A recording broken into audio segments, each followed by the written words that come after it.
मार्च 2027 मैंने exact date बताई है 1 मार्च 2027। चलिए okay Kanhaiya, 1 March 2027। Okay Kanhaiya, thank you. एक कॉल आ गई, कट के ज्वाइन नहीं हो रहा था जल्दी से। चलिए ठीक है, आइए। तो हम क्या पूछ रहे थे, भारतीय संविधान का।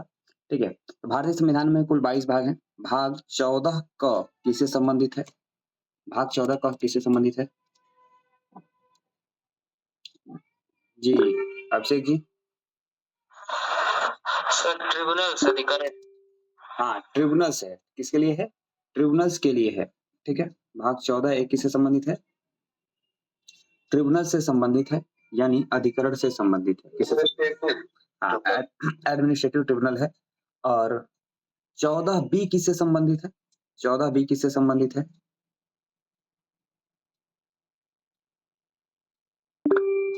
14 बी किससे संबंधित है जी? बताइए कन्हैया जी, आप ही बताइए।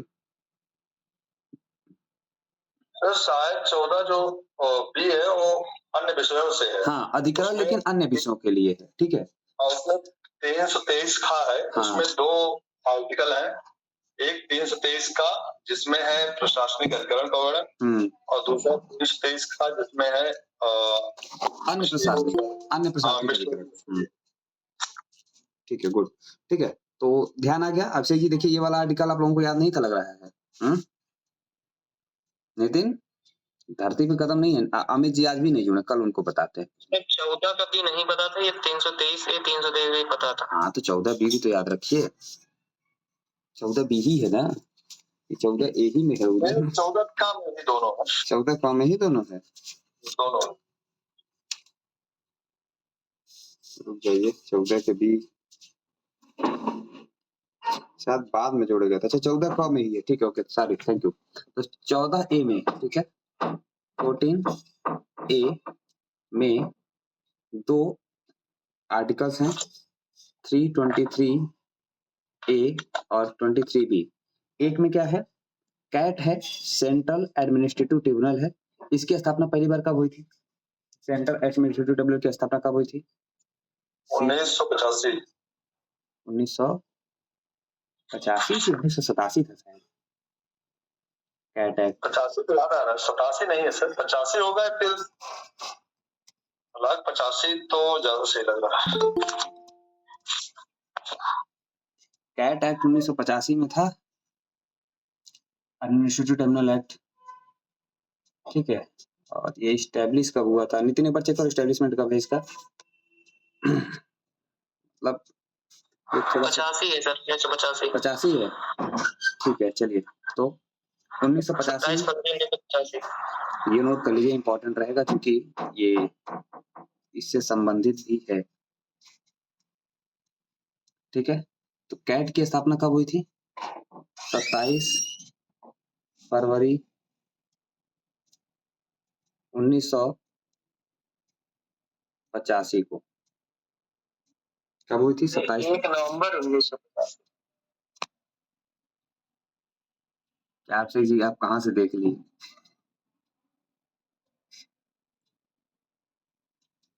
एक बार रीचेक करिए, कोई एक लोग रीचेक करिए।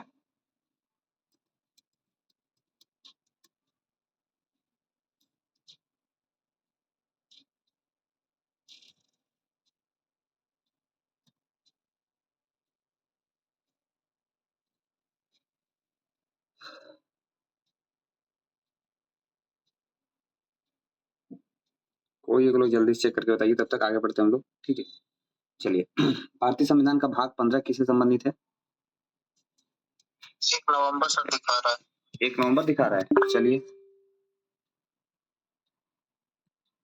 1 नवंबर 1985 को सेंट्रल एडमिनिस्ट्रेटिव ट्रिब्यूनल की स्थापना हुई है। सेंट्रल एडमिनिस्ट्रेटिव ट्रिब्यूनल की स्थापना हुई है। ठीक,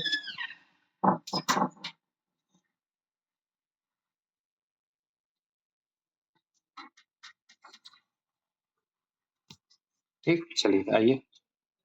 1 नवंबर 1985 को सेंट्रल एडमिनिस्ट्रेटिव ट्रिब्यूनल की स्थापना हुई है। जी राजकुमार जी, कुछ पूछना है क्या? No sir. चलिए ठीक है। भाग 15 का संबंध किससे है? भाग 15 का संबंध किससे है? बताइए राज जी आप ही। Election commission. हाँ, भाग 15 का संबंध जो है इलेक्शन कमीशन से है। चलिए ठीक है। भाग 15 इलेक्शन कमीशन भी बोल सकते हैं। भाग 15 में इलेक्शन कमीशन नहीं बोलेंगे, इलेक्शन है, निर्वाचन से संबंधित है। चलिए आगे बढ़ते हैं। लोक सेवा आयोग, उत्तर प्रदेश लोक सेवा आयोग किस अधिनियम में है? किस अधिनियम पर है? किस आर्टिकल में है?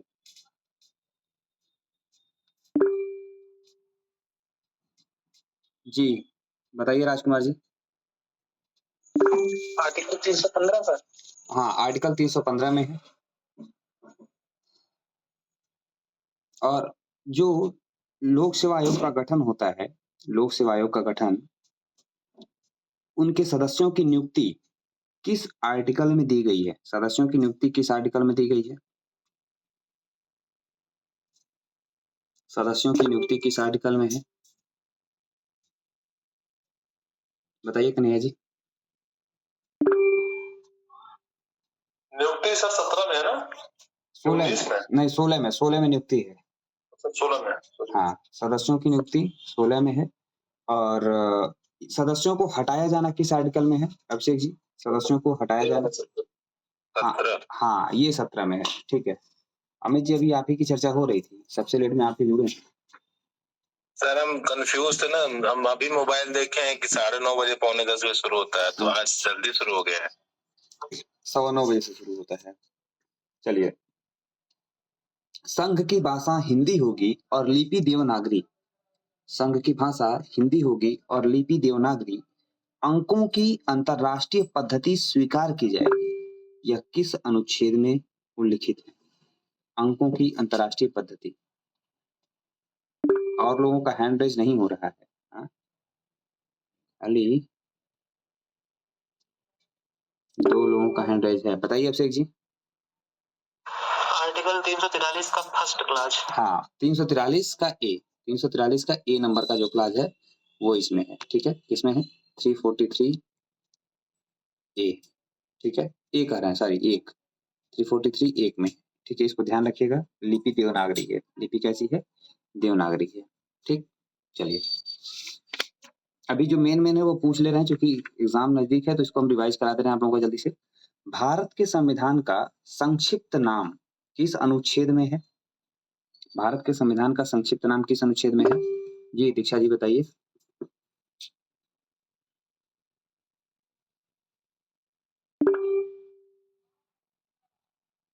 संक्षिप्त नाम किस आर्टिकल में है? दीक्षा जी। सर 393 में है। Good good good, very good. 393 में। किसमें है? 393 में है। वैसे भारत के संविधान का संक्षिप्त नाम क्या है नितिन? भारत के संविधान का संक्षिप्त नाम क्या है?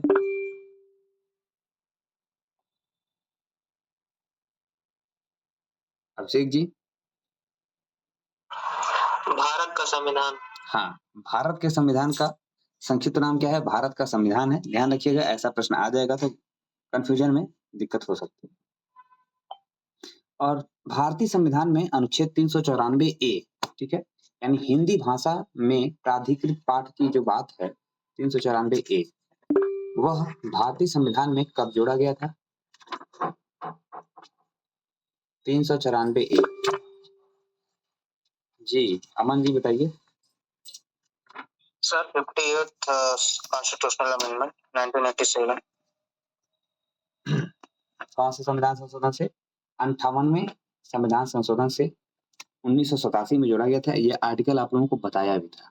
ध्यान रखिएगा, भारत के संविधान का यानी कॉन्स्टिट्यूशन ऑफ इंडिया जो है वह मूल संविधान में कॉन्स्टिट्यूशन ऑफ इंडिया तो था, लेकिन भारत का संविधान यानी हिंदी पाठ इसका नहीं था। हिंदी पाठ मतलब इसका हिंदी अनुवाद नहीं था। तो हिंदी अनुवाद को कब शामिल किया गया?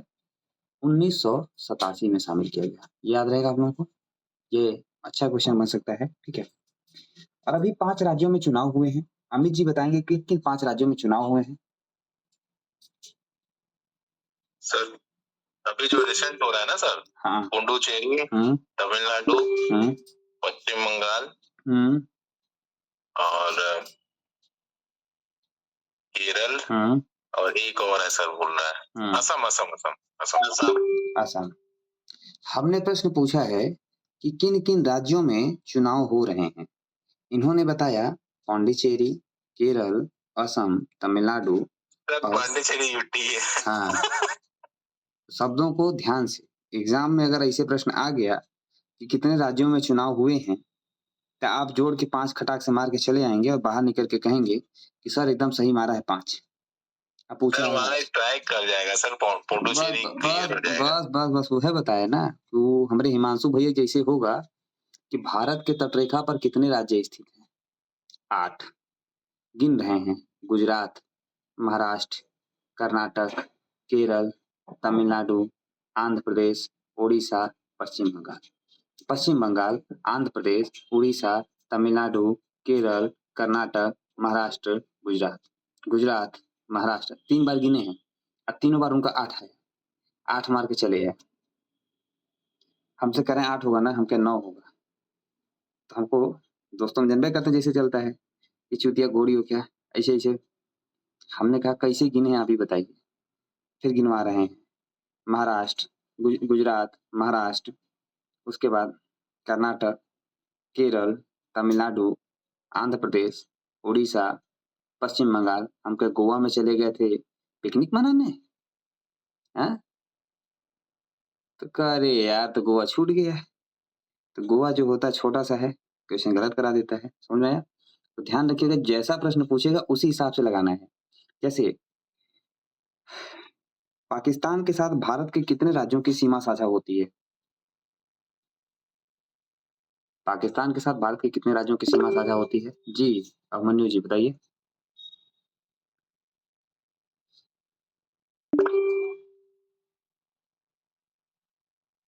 राजकुमार जी। 3 सर। 3 है। कितने राज्य हैं? 3 है। और कितने यूनियन टेरिटरी हैं? 2 सर। 2 हैं।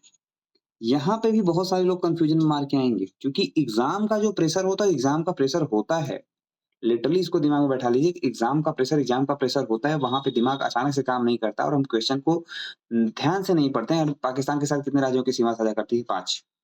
वो अचानक से निकलेगा, 5 मार के चले आएंगे। इसको ध्यान देना, ऐसी गलती से बचना है एग्जाम में, ठीक है। खास करके लेखपाल में, चूंकि एक नंबर पे फाइट है और अच्छी फाइट है इसमें, ठीक है।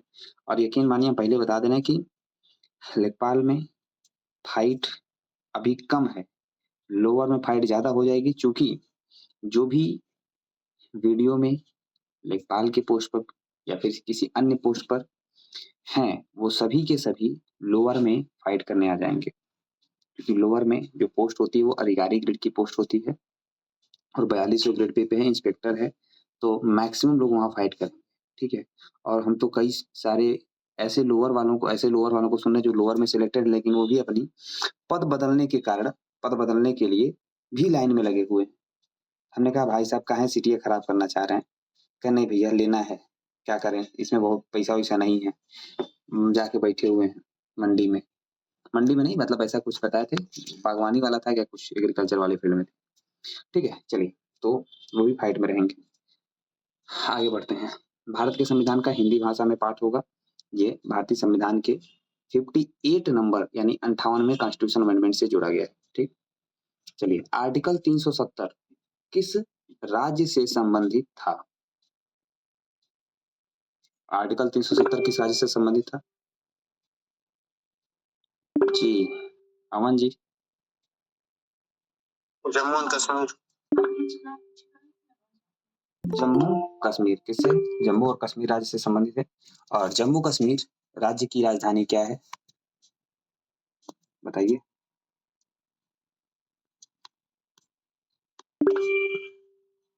दीक्षा जी। सर श्रीनगर। पहली बात तो जम्मू कश्मीर राज्य है नहीं, जम्मू कश्मीर यूनियन टेरिटरी है, ठीक है। चलिए, लद्दाख में कितने जिले हो गए हैं वर्तमान में, राजकुमार जी? सर 7 7 जिले हैं। कितने जिले हैं? 7 जिले हैं।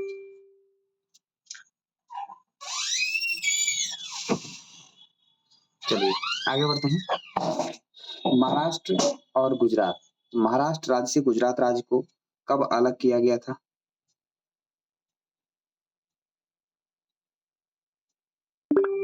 और हैंडरेज नहीं हो रहा, नितिन बताओ। क्या सर पूछे? मतलब बिना प्रश्न में पूछे हैंडरेज कर दिया।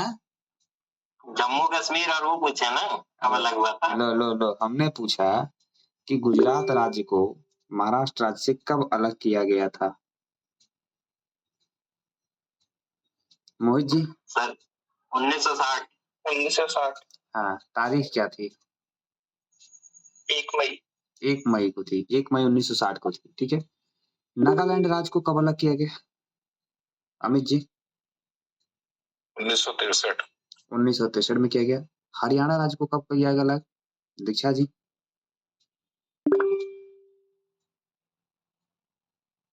हरियाणा राज्य को सर नहीं याद आ रहा है। अरे 1966। 66। हाँ 66 के बाद 66। ठीक है। चलिए अब मन्नू जी बताएंगे हिमाचल प्रदेश राज्य का गठन कब हुआ था? 1971। Very good, 1971। कब है? 1971 है। आलोक जी बताएंगे कि मणिपुर, त्रिपुरा और मेघालय राज्य का गठन किस वर्ष किया गया था? आलोक जी। मणिपुर, त्रिपुरा और मेघालय।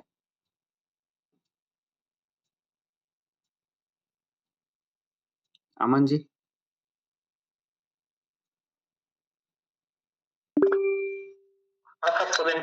हाँ 72। वेरी गुड, 72 है। ठीक है। सिक्किम राज्य का किस संविधान संशोधन के साथ भारत में एसोसिएट स्टेट के रूप में विलय हुआ था? एसोसिएट स्टेट के रूप में विलय हुआ था। Amit ji. Sir 35th constitutional amendment के द्वारा हुआ था। अब मनु जी बताएंगे कि सिक्किम राज्य को भारत में कब पूर्ण राज्य के रूप में शामिल किया गया था? 1975। Very good. किस संविधान संशोधन के द्वारा हुआ था ये, अमन जी? सर 35 वोट राज्य का दर्जा 35 है सर और एसोसिएट 34। नहीं आपने गलत बता दिया। 35 एसोसिएट स्टेट है और 36 फुल स्टेट है। ठीक है। ठीक है, ध्यान रखिएगा ऐसा एग्जाम में गलती ना हो। 55 नंबर का कॉन्स्टिट्यूशनल अमेंडमेंट यानी 55वां संविधान संशोधन का संबंध किससे है? दिग्पाल नाम है आपका ना? दिग्पाल राजपूत जी, बताइए दिग्पाल जी।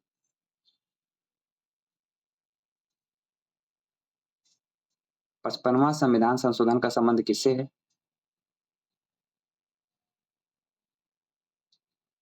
कन्हैया जी। अरुणाचल प्रदेश से। अरुणाचल प्रदेश से है। 56 नंबर के संविधान संशोधन का संबंध किससे है? 56। विकास जी।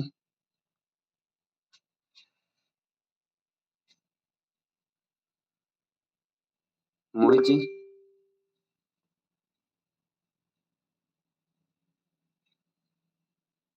नहीं पता सर। अरे उस दिन आपको नोट कराया था ना, और 55 56 को 56 नंबर पे था ना, अरुणाचल प्रदेश की बात घुमा। ये सब एकदम रट्टा मार जाइए, इस पे ई फॉरवर्ड मत कीजिएगा, ये सब फैक्ट डायरेक्ट क्वेश्चन बनेंगे। ठीक है। चलिए 56 नंबर का गोवा से हो गया। गोवा राज्य को भारत में कब शामिल किया गया था?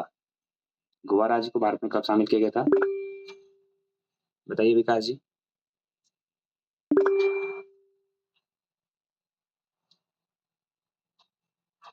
विकास जी।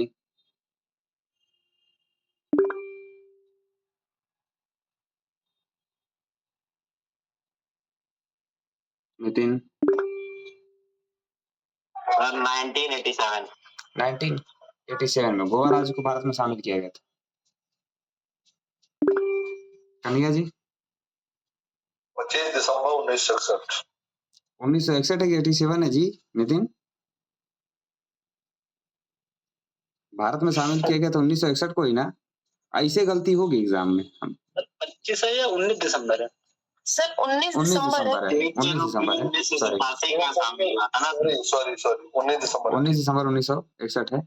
87 में ये भारत का पूर्ण राज्य बना था। स्टेट के रूप में सर शामिल हुआ था ना इंडिया में। हाँ, तो स्टेट के रूप में नहीं, पहले वो जब शामिल हुआ था, हमने क्या बोला, भारत में शामिल हुआ था, तो ये एक यूनियन टेरिटरी के रूप में शामिल हो गया। लेकिन जब गोवा पूरी तरह से राज्य बनाया गया तो 1987 में 56वां संविधान संशोधन किया गया। जब भारत 30 मई सर। ये ऑपरेशन विजय से किया गया था 1961 में। हाँ, ऑपरेशन विजय, हाँ, गुड, ऑपरेशन विजय से था। 30 मई है ना सर? 30 मई 1987। हाँ, 30 मई 1987 गुड राज जी, ठीक है। चलिए आगे बढ़ते हैं। आई होप कि कॉन्स्टिट्यूशन का अभी मतलब 50% पार्ट्स जो आ सकते हैं आपके एग्जाम में वो हमने कवर कर लिया है। 5 क्वेश्चन आएंगे, तो 5 क्वेश्चन में हमको लगता है कि 2 से 3 क्वेश्चन यहाँ से उड़ जाएगा, ठीक है। कल और एक बार रिवाइज मारेंगे तो ये हो जाएगा हम लोगों का रिवीजन पॉलिटी का। इसके बाद हम कोशिश करेंगे कि हिस्ट्री का रिवीजन करा लें खटाखट आधे घंटे में, ठीक है। हिस्ट्री में हमें इंडियन नेशनल मूवमेंट को देखना है। जी राज जी।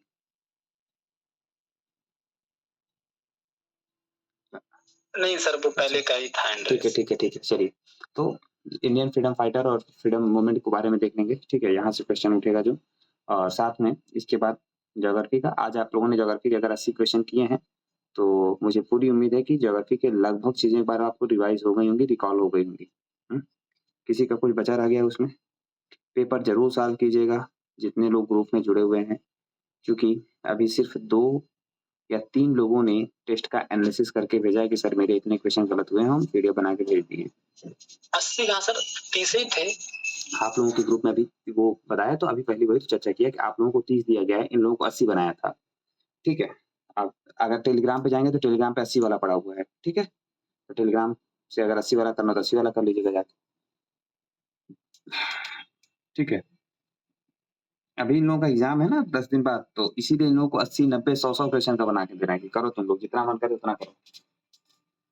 हम खुद कर रहे हैं, जितना बनाते हैं इन लोगों का फिर बना के हम भी खुद करते हैं कि हम कहाँ से इतने पानी में हैं, ठीक है। तो आप लोगों को टेलीग्राम पे उतना शेयर कर दे रहे हैं उसको भी, ठीक है। आइए तो हम लोग चलते हैं अपने करंट अफेयर्स के सेशन को बढ़ाते हैं आगे, और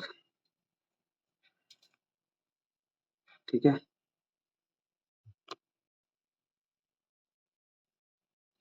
तो जब हथियार नहीं रहता तो पढ़ाने में आधा मजा नहीं आता है।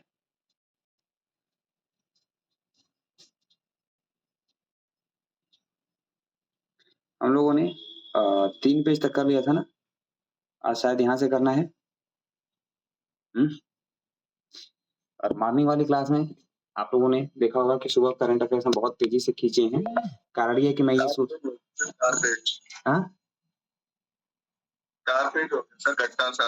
हाँ घटना साहब, ठीक है, यहाँ तक हुआ था शायद, ये हो गया था रीवा वाला मध्य प्रदेश, ठीक है। तो हम तेजी से इसलिए चल रहे थे कि मेरा टारगेट ये है कि मैं सोच रहा हूँ कि घटना सार का 6-7 घंटे का रिकॉर्डिंग कर लूं, ठीक है। बीच में बात ना करके लगातार हम पूरी घटना सार को पढ़ाएं, आधे घंटे 35 मिनट जो भी पढ़ाएं, रिकॉर्डिंग करके सारी वीडियो को एक साथ मर्ज करके एक, जैसे कहते हैं ना कि करंट अफेयर्स का मैराथन टाइप का जो हो सकता है 7 घंटे 8 घंटे का घटना सार का जो भी बन जाए, ठीक है, वो अपलोड कर दें। तो उससे क्या होगा कि आप लोगों को जब रिवाइज करना होगा, तो आप ट्रेन में जा रहे हैं कुछ करने, तो आपको वीडियो नहीं बदलनी पड़ी, एक के साथ में खटाखट रिवाइज हो जाएगा, ठीक है। उसमें डाउन करते चले जाएंगे। चलिए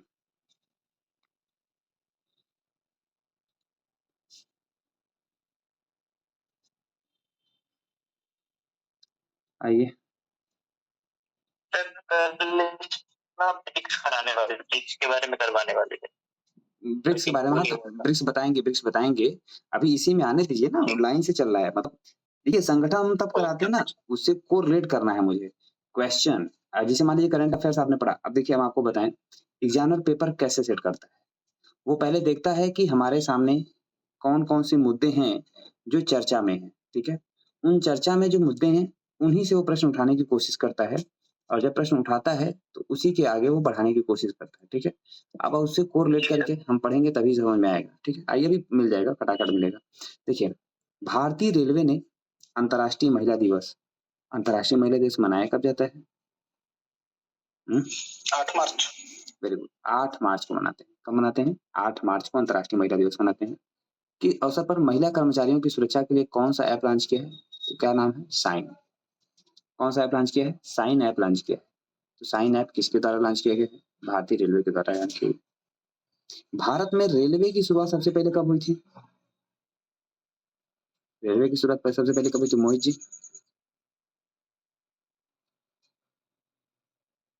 मोहित जी, भारत में रेलवे की शुरुआत सबसे पहले कब हुई थी?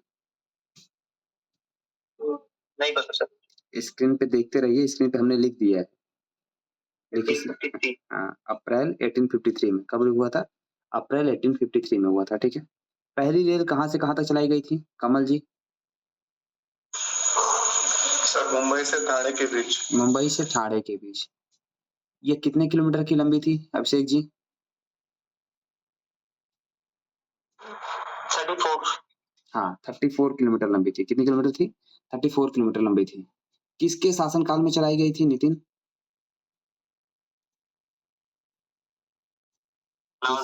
डलहौजी। किसके शासनकाल में चलाई गई? डलहौजी। भारत में डाक सेवाओं का व्यवस्थित रूप से शुरू करने वाला गवर्नर कौन है? डाक सेवाओं को व्यवस्थित रूप से शुरू करने वाला गवर्नर कौन है काजल जी? सर डलहौजी। डलहौजी है। भारत में राज्य हड़प नीति डॉक्ट्रिन ऑफ लैप्स को लागू करने वाला शासक कौन है Digpal ji? Doctrine of lapse.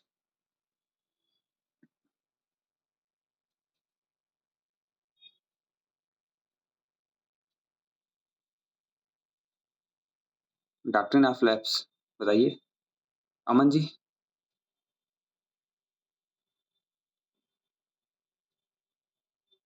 Dalhousie.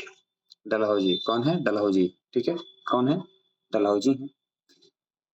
Doctrine of lapse के तहत हड़प किया जाने वाला भारत का पहला राज्य कौन सा था अभिषेक जी? सतारा। सतारा।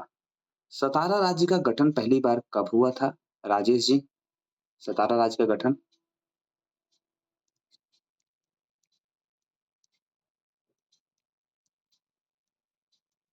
राकेश जी?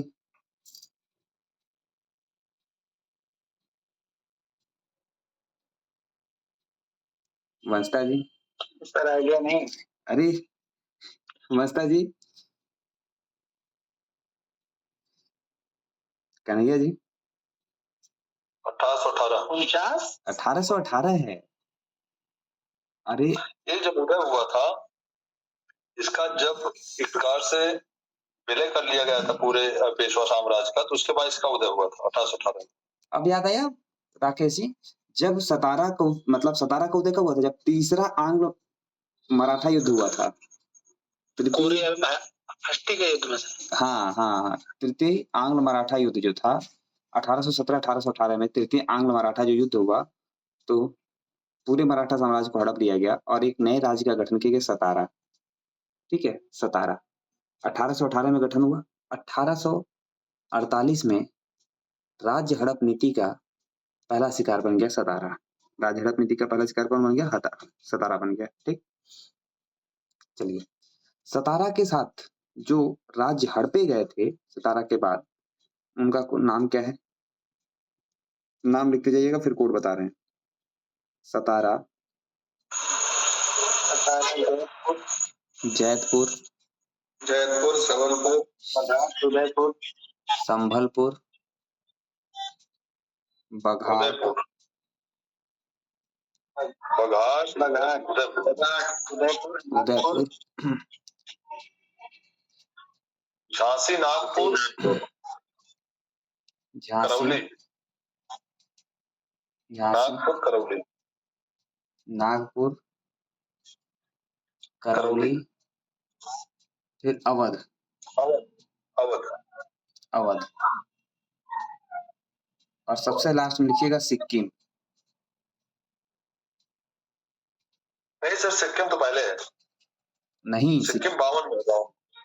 सिक्किम जी 61 में है। नहीं 52 में। सिक्किम सिक्किम 52 में।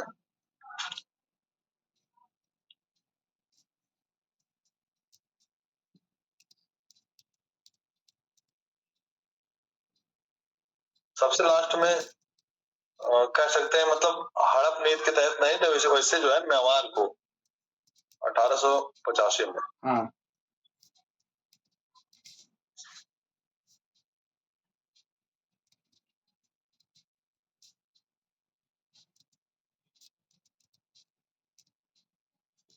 क्योंकि जैसे तो ये उदयपुर के पहले क्या लिखे हैं?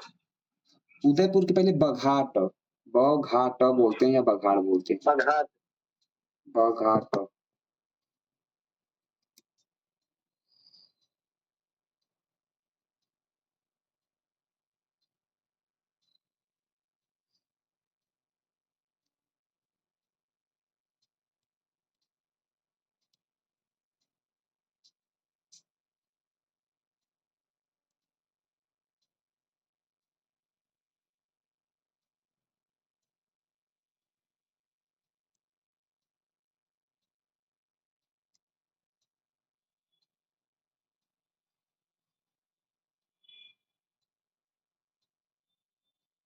हो गया सारा राज? सर ये सिक्किम झांसी से पहले आया ना? सिक्किम झांसी से पहले, हाँ अभी सिक्किम झांसी से पहले लिख लीजिए। सिक्किम सर सिक्किम पर 1850 में कब्जा किया था। देख रहे हैं क्या आप कहीं से?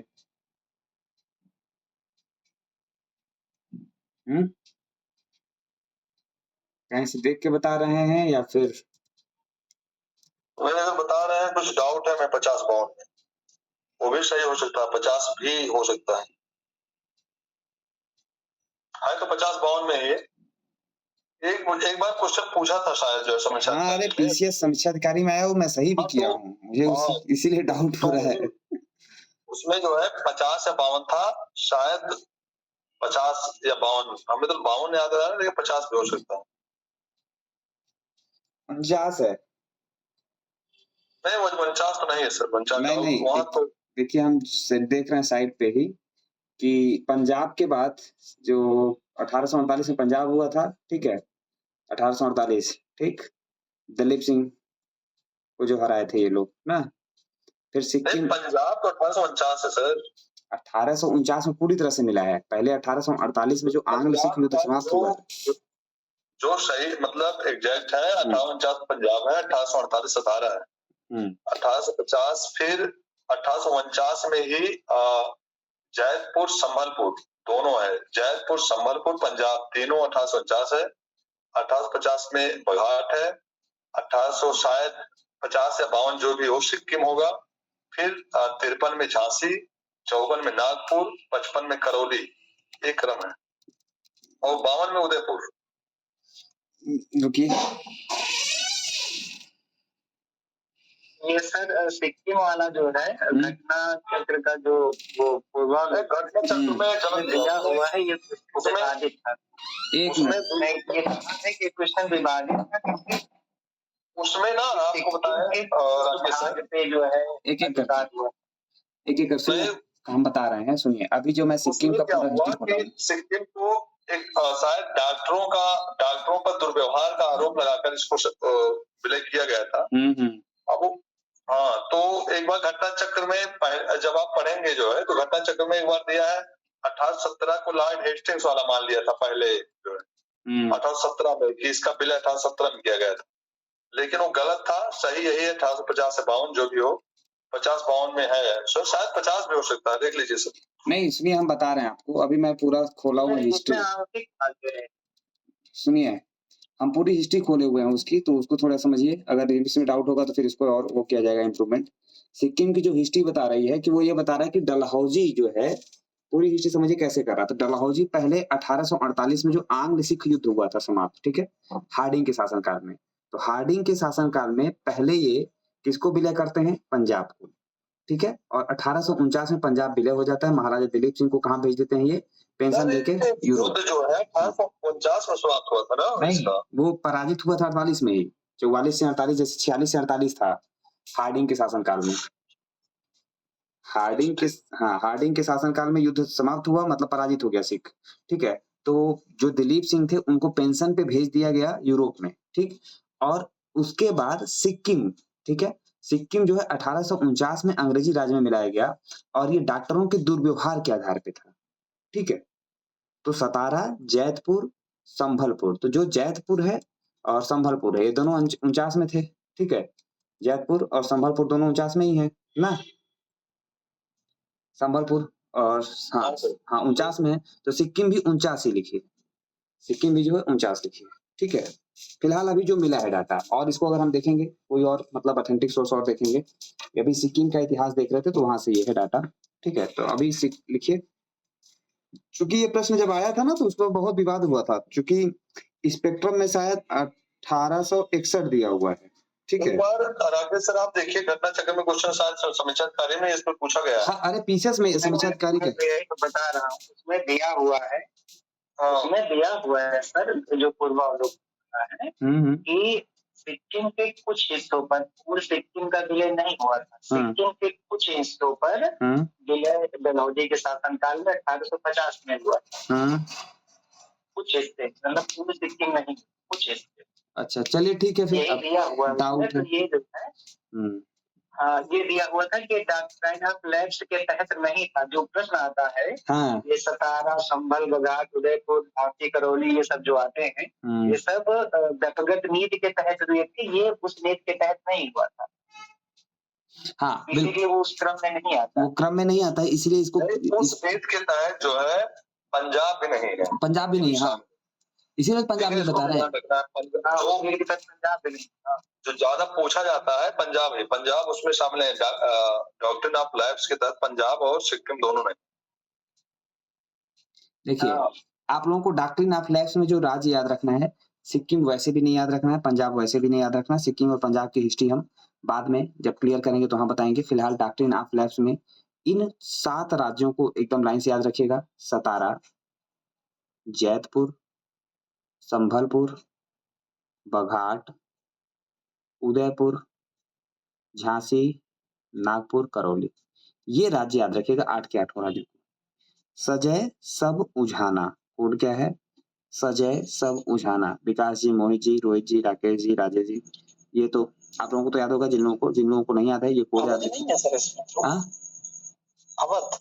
अवध जो है वह कुशासन के आरोप पे था। ठीक है, हाँ, वो कुशासन के आरोप में 1856 में हुआ है।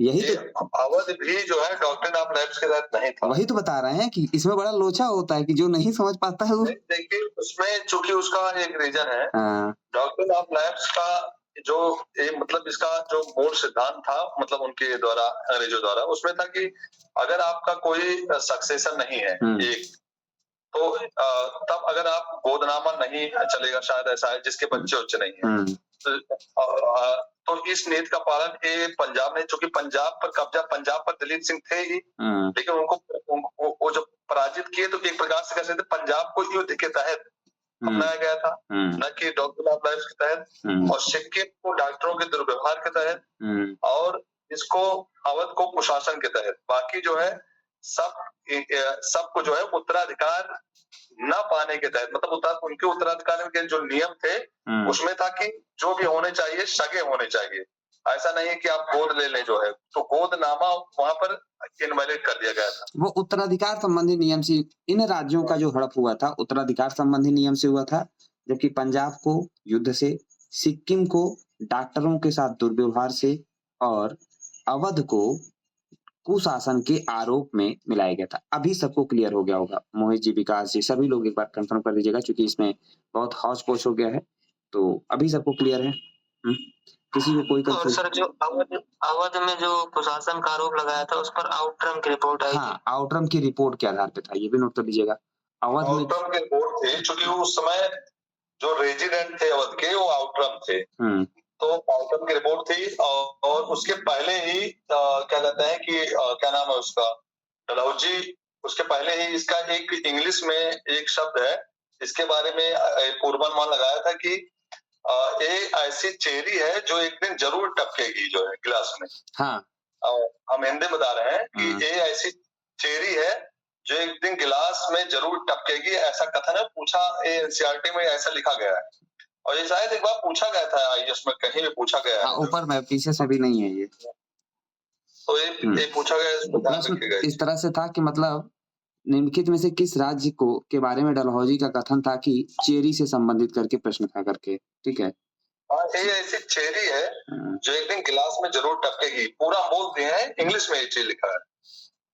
चलिए, तो रेलवे के बारे में सभी इंपॉर्टेंट फैक्ट आप लोगों को भी यहाँ तक समझ में आ गया, रेलवे और हड़प नीति के बारे में, ठीक है। रेलवे और हड़प नीति के बारे में भारत, उसका कोड एक बार और बताना। अच्छा, सजय सब उझानाक, सजय सब उझानाक, ठीक है। सतारा, जैतपुर, संभलपुर, बघाट, उदयपुर, झांसी, नागपुर और करौली, ठीक। क्लियर है सभी को?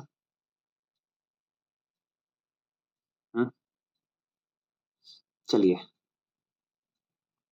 आगे। सर एक पूछना था, 1857 का जो स्वतंत्रता है ना सर, क्रांति, इस बारे में ये पूछता, तत्कालिक कारण में अवध का विलय आएगा या जो चर्बी लगे कारतूस वाला है, कौन सा ज्यादा? नहीं, चर्बी लगे कारतूस थे।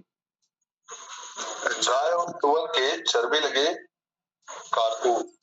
देखिए, इसको तरीके से प्रश्न जो पूछेगा उसको देखिए, तरीका क्या होगा, राज्य शायद आप तात्कालिक अगर लिखा है तो वही है, ठीक, तात्कालिक कारण में वही है।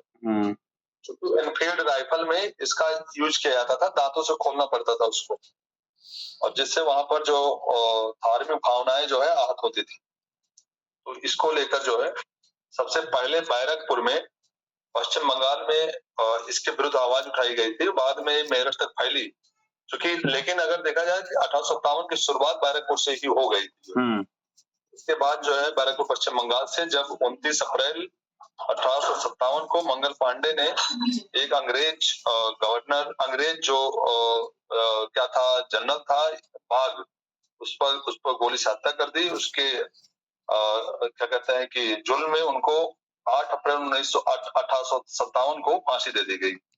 बाद में जो है मेरठ में 10 मई 1857 को मेरठ में क्या हुआ, इसके विरुद्ध आवाज उठाई गई, तो 80 से 90 सिपाहियों को जो है कैद कर लिया गया, उनको डंडे से पीटा गया, और जिसको छुड़ाने के लिए जो है एक बड़ी भीड़ टूट पड़ी, और 10 मई 1857 को उन भीड़ ने उन लोगों को आजाद कराया, और बाद में ये लोग दिल्ली की तरफ कूच किए। 11 मई 1857 को दिल्ली पहुंचे, और बाद में 12 मई 1857 को जो है वहां का राजा जो है, मतलब इस युद्ध का नेता बहादुर शाह जफर को जो है घोषित कर दिए। तो ये पूरा जो है घटनाक्रम है।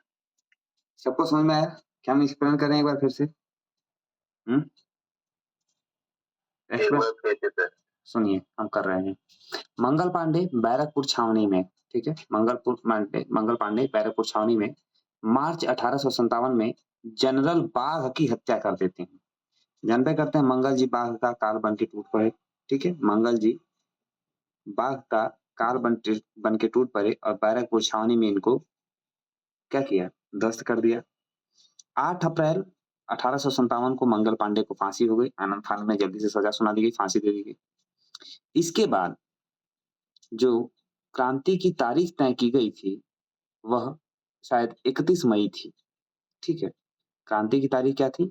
31 मई थी, लेकिन यह जो बिगुल बैरकपुर छावनी में बजा, उसकी वजह से मेरठ से क्रांतिकारी जो सिपाही थे वो निकलते हैं और दिल्ली की तरफ कूच करते, जैसे कन्हैया ने बता ही दिया है कि ये अपने जो पीटे गए, जो कैद किए गए लोग थे, उनको छुड़ाने के लिए भीड़ थी। 10 मई को छुड़ा ली और 11 मई को दिल्ली कूच करती है। दिल्ली में उस समय चूंकि बहादुर शाह जफर जो थे, बहादुर शाह जफर द्वितीय, ठीक है, वह छिप के बैठे हुए थे हुमायूं के किले में। हुमायूं के किले में जो छिप के बैठे हुए थे, हुमायूं के किले का, हुमायूं के मकबरे में, तो वहां ये भीड़ पहुंचती है और उनसे कहती है कि आप चलिए राजा बन जाइए। वो वृद्ध बहादुर शाह जफर राजा बनने से मना करते हैं। तो भीड़ कहती है कि आप क्या चाहते हैं, शहीद होना चाहते हैं या भगोड़ा घोषित होना चाहते हैं, बस आगे बता दीजिए, क्योंकि या तो आप हमारे हाथों से मरेंगे या फिर अंग्रेजों के हाथों से मरेंगे। मतलब मरेंगे आप दोनों हाथ से देंगे। छिप के बैठे ही हैं कब्र में, कब आपकी कब्र खुद जाए कोई भरोसा नहीं है। इससे बेहतर है कि आप एक शहीद के रूप में मरिए, आप भारत के लिए स्वतंत्रता संग्राम में लड़ने वाले नेता के रूप में मरिए, तो जो आपने कुकृत्य किए हुए हैं हो सकता हो कि अल्लाह या ईश्वर जो भी आप मानते हैं वो माफ कर देगा। तब बहादुर शाह जफर जो द्वितीय था वो राजा बनने के लिए तैयार होता। फिर 12 मई को वहां उनको राजा बनाया जाता है और क्रांति की घोषणा कर दी जाती है। और धीरे धीरे यह जो 1857 की क्रांति थी, दिल्ली की आग, झांसी, इसके बाद लखनऊ, अवध, फैजाबाद, इलाहाबाद, कानपुर, आरा, संभलपुर, गोरखपुर, असम में जाए एक जगह था मनीराम था ना असम में, असम ठीक है। और लगभग उत्तर भारत के सारे असम में मनीराम थे, ठीक है। लगभग उत्तर भारत के अलग अलग हिस्सों में फैल गया। झांसी में, अब ध्यान से सुनिएगा, मैं 1857 के प्रमुख नायकों के नाम भी बोल दे रहा हूँ इसी समय, ठीक है। 1857 के जो प्रमुख नायक थे, ठीक। सबसे पहले झांसी में कौन है? रानी लक्ष्मीबाई है। झांसी में कौन है? रानी लक्ष्मीबाई है। हजरत महल है लखनऊ में, बेगम हजरत महल कहाँ पे है? लखनऊ में है, ठीक है। फैजाबाद में मौलवी अहमदुल्ला है, मौलवी अहमदुल्ला है, ठीक। फिर इलाहाबाद में, जी पल्लवी जी। सर इसी के साथ ये भी बता दीजिए कहाँ पे मतलब कौन खत्म किया था, जैसे लखनऊ में, या जो जो इम्पोर्टेंट है सर? वो अभी इम्पोर्टेंट, पहले जो खत्म करा उसको बाद में, पहले ये इम्पोर्टेंट है जो नेता है बार बार पूछा हुआ है, ठीक है। तो मौलवी अहमदुल्ला फैजाबाद में हो गए। उसके बाद लियाकत अली इलाहाबाद में। लियाकत अली कहाँ पे है? इलाहाबाद में है। कानपुर में नाना साहब थे, उनके साथ में और कौन थे नाना साहब के साथ में? तात्या टोपे थे, जो बाद में 3 जगह थे। हाँ, बिठूर में, कानपुर, झांसी और फिर वो शिवपुरी। शिवपुरी तक भागे थे। तो शिवपुरी में मतलब बाद में ये माना जाता है कि शिवपुरी में थे, लेकिन शिवपुरी में ऐसा माना जाता है नेपाल भाग गए थे, जो भी था, तो वो शिवपुरी से भागे थे, ठीक है। वहाँ राजस्थान में छिपे थे, जो वहाँ गागरोन का किला है शायद, वहाँ छिपे थे। वहाँ पर एक मान सिंह नाम से मान सिंह ने सूचना दे दिया था। फिर इनको पकड़कर जो है शिवपुरी में फांसी दिया गया था 1859। लेकिन ये कहानी जो कन्हैया जी है ना, अभी जो नई एक रिसर्च आई है, ठीक है, ये पश्चिम बंगाल के एक राइटर हैं, उन्होंने अभी नया रिसर्च दिया है। तो उन्होंने बताया कि मान सिंह इनके मित्र थे, जो तात्या टोपे थे, बहुत घनिष्ठ मित्र थे। तो इनकी जान को बचाने के लिए तात्या टोपे के हूबहू एक, जैसे होता ना कि डमी व्यक्ति को तैयार करके उन्हें पकड़वा के फांसी दिलवा दी। असली तात्या टोपे को जिंदा बचा लिया था मान सिंह ने, क्योंकि वो जानते थे अंग्रेज तात्या टोपे को मारेंगे ही मारेंगे, किसी भी हाल में मारेंगे। इसलिए एक छद्म तात्या टोपे को पकड़वा के उन्हें फांसी दोबारा इनका इतिहास नहीं मिलता ना? नहीं, इनका दोबारा इतिहास नहीं, लेकिन अभी रिसर्च आई है, मतलब 2-3 साल पहले बंगाल के एक राइटर हैं, बंगाल यूनिवर्सिटी से थे, तो उनका अभी रिसर्च आया है। तो हम लोग पढ़ रहे थे एमए वाले में, तो वहाँ सर बताए थे कि ये जो अभी कहानी, अभी तक जो कहानी थी कि मान सिंह ने पकड़वा दिया था, लेकिन ये भी एक स्टोरी आई, तो एक ये भी हुआ कि हो सकता हो कि ऐसा हुआ हो, क्योंकि उन्होंने अपनी सोर्स के हिसाब से सब दिए थे। तो हम लोगों ने अनुमान किया कि हो सकता है, ऐसा हो भी सकता है भाई, क्यों नहीं सकता? अपने दोस्त को बचाने के लिए किसी दूसरे को तैयार करके फांसी दिलाई जाए और दोस्त बचा रह जाए, दोस्त अपना जिंदा रहा, ठीक है। लेकिन हाँ, वो छद्म नाम से जिंदा रहे, ठीक है। चलिए, तो आरा में कौन है? कुंवर सिंह है। आरा में कौन है? कुंवर सिंह है। संभलपुर में कौन थे? आरा और जगदीशपुर कर सकते हैं। हाँ, आरा और जगदीशपुर में कुंवर सिंह है। संभलपुर में सुरेंद्र साई थे। संभलपुर में कौन थे? सुरेंद्र साई थे, ठीक। आप लोग नोट भी कर रहे हैं, विकास जी, मोहित जी, राज जी, प्रकृति जी, पल्लवी जी, हाँ। नोट हम बार बार कह रहे हैं कि आज अभी हम प्रैक्टिकल देने गए थे सुबह, जो आप लोगों को बताया था क्लास, ठीक है, सुबह क्लास का। तो सर ने यही बोला कि आप टाइप करके ले आ दिए। हमने कहा सर टाइम बहुत कम था, मुश्किल से 15 मिनट का टाइम था, मुझे बिल्कुल भी याद नहीं था कि सर आज प्रैक्टिकल है, अन्यथा मैं हाथ से लिख के लाता। तो वो कहे कि बेटा देखो हाथ से हम लिखने के लिए इसलिए बोलते हैं कि हाथ से तुम लोग लिखो, वैसे भी तो पढ़ नहीं रहे हो पूरे 6 महीने, तो हाथ से लिखे रहोगे तो कम से कम ये प्रश्नों के बारे में कुछ तो पढ़े रहोगे और एग्जाम में टेस्ट में लिख तो लोगे।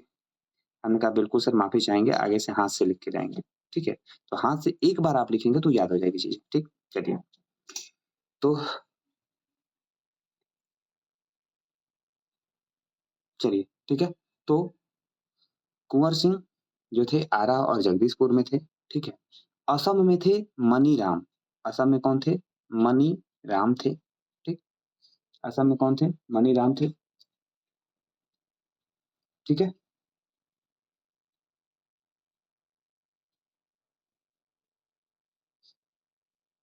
आगे बढ़ते हैं। उसके बाद इलाहाबाद में लियाकत अली हो गए ना सर? हमारी बरेली रहेगी। हाँ, बरेली में खान बहादुर वो जी सर, खान बहादुर थे ना? हाँ यही है खान बहादुर। खान बहादुर, ठीक है, बरेली में। और अभी एक जगह और छूटा होगा, एक मेरठ है शायद, मेरठ से है वो। मेरठ है, मथुरा में शायद जा से कोई नाम है, गोरखपुर देवी सिंह। अच्छा देवी सिंह, देवी सिंह सर। हाँ, गोरखपुर में गजाधर सिंह। हाँ गजाधर सिंह, ठीक सर, गोरखपुर गजाधर सिंह। गोरखपुर में गजाधर सिंह।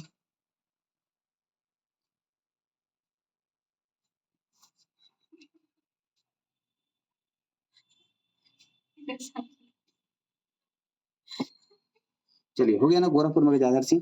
ठीक, और आगे बढ़ा जाए तो 1857 की क्रांति के प्रमुख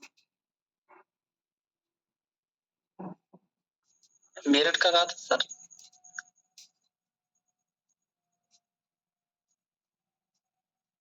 देवी बता रहे थे ना? मेरठ में कदम सिंह। मथुरा में देवी सिंह और कदम सिंह। मथुरा में है सर देवी। मथुरा में देवी सिंह और कदम सिंह। सर वक्त का कहा थे? वक्त कहाँ थे? वक्त दिल्ली में, और दूसरा लिख सकते हैं रोहेलखंड। रोहेलखंड एरिया जो है बिजनौर का, इधर साइड में जो है थे वक्त खां।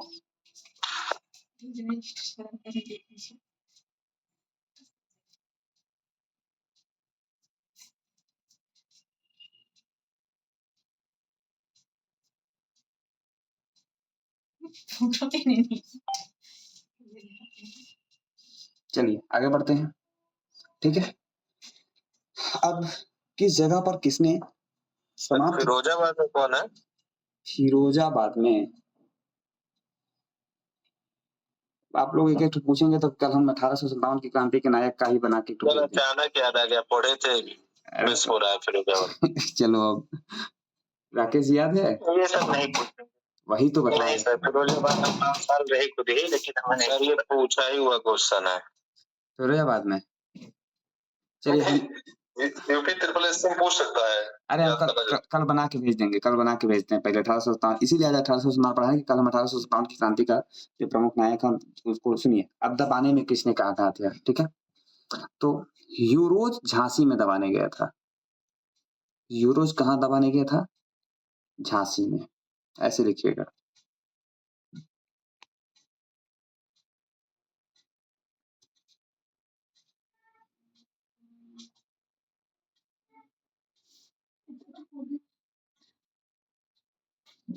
यूरोज कहाँ दबाया था? झांसी में। और नील निकलसन, ठीक है, हैवलॉक, हडसन एक है, कैंपेबल एक है, हैवलॉक और एक शायद लॉरेंस थे क्या? ये लॉरेंस भी है, एक है हडसन, बता रहे हैं, और एक है कर्नल नील। कर्नल नील, यही नील लिखा है, ये नील लिखा है, नील निकलसन। बता रहे नील निकलसन, हैवलॉक और लॉरेंस, ये 4 के 4 लखनऊ में है, ठीक है, 4 के चारों नाम लखनऊ से आते हैं, जिसमें से नील जो होता है, ठीक है, नील ये लखनऊ में शहीद हो जाता है, ठीक। नहीं नहीं, नील नहीं, निकलसन। निकलसन होता है शहीद। निकलसन लखनऊ में शहीद हो जाता है, नहीं सॉरी, हडसन लखनऊ में शहीद होता है और निकलसन दिल्ली में। हडसन और नील, हडसन और नील जो है, ये हनी याद है मुझे कि हनी शहीद हुए हैं, ठीक है, हनी जो है हडसन और नील से... निकलसन शायद लखनऊ में, हडसन दिल्ली में है। चलिए, तो इसको जो अभी इसको कंफ्यूजन में, तो इसको छोड़िए, कल इसको जाएगा ग्रुप में तो उसको अच्छे से समझा देंगे, ठीक है। बस फिलहाल नाम लिखिए कि हडसन भी है, हडसन और कैंपबेल, हडसन और कैंपबेल। फिरोजाबाद में है सर, फिरोजाबाद में गंधर्व सिंह यादव, पंडित भूप शर्मा, मथुरा प्रसाद, राम स्वरूप और तेजपाल। अरे बाप रे, गंधर्व भूप, इतना नाम है, मैं नहीं पूछेगा, छोड़िए, जाने दीजिए। गंधर्व नाम याद रखिए, ठीक है। गंधर्व भूप मथुरा स्वरूप याद कर लीजिए। हाँ, गंधर्व भूप मथुरा स्वरूप, हाँ ये वो सही है, गंधर्व भूप मथुरा स्वरूप, बढ़िया कविता बन गया, ठीक है। गंधर्व भूप मथुरा स्वरूप हो गया। मोहित जी, विकास जी, आप लोगों ने नोट डाउन किया कि नहीं किया? वंशिता जी, नोट हो रहा है या सिर्फ कथा सुना जा रहा है? याद रखिएगा, ये एकदम एग्जाम में छपने वाले प्रश्न बता रहे हैं, ठीक है। आइए आगे बढ़ते हैं, अब हम करंट अफेयर्स की तरफ आगे बढ़ते हैं, ठीक है। गंधर्व भूत और मथुरा स्वरूप क्या है? ये नाम है एक, जो फिरोजाबाद में 1857 की क्रांति का नेतृत्व कर रहे हैं, 4-5 लोग हैं, ठीक है। गंधर्व भूप मथुरा स्वरूप, ठीक है। चलिए, 13 मार्च को प्रधानमंत्री नरेंद्र मोदी ने 120 मेगावाट लोअर कोपिली जल विद्युत परियोजना का वर्चुअली उद्घाटन कहाँ किया है? असम के वेस्ट कार्बी आंगलोंग और दिमा हसाओ जिले में, ठीक है, कार्बी आंगलोंग और दिमा हसाओ जिले में। किस नदी पर किया है? कोपली नदी पर किया है। किसे? कोपिली पे, ठीक है। कोपली किसकी सहायक है? ब्रह्मपुत्र की सहायक है। मार्च 2026 में देवनागरी लिपि में लिखी गई श्री रामचरितमानस की लगभग 2 वर्ष पुरानी 400 पन्ने की पांडुलिपि तत्वदीपिका कहाँ से मिली है? अयोध्या से मिली है, ठीक है। रामचरितमानस के रचयिता कौन है? रामचरितमानस के रचयिता कौन है, वंशिता जी?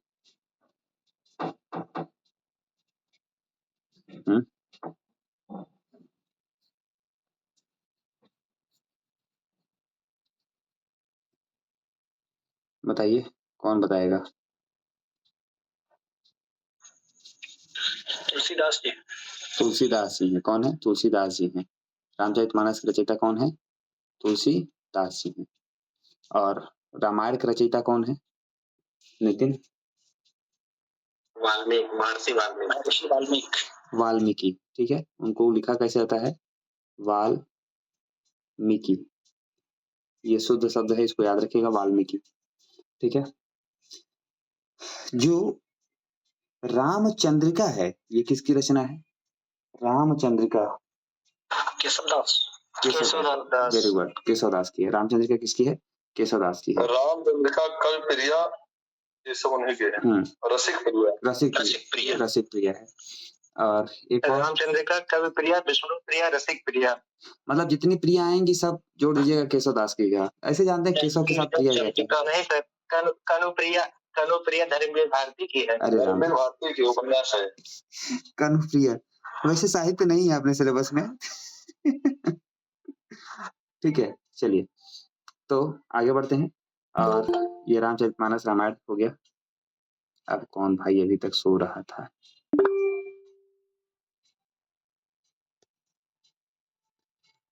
सागर जी, आज आप ओशन में डुबकी लगाने चले गए क्या? सोमवार की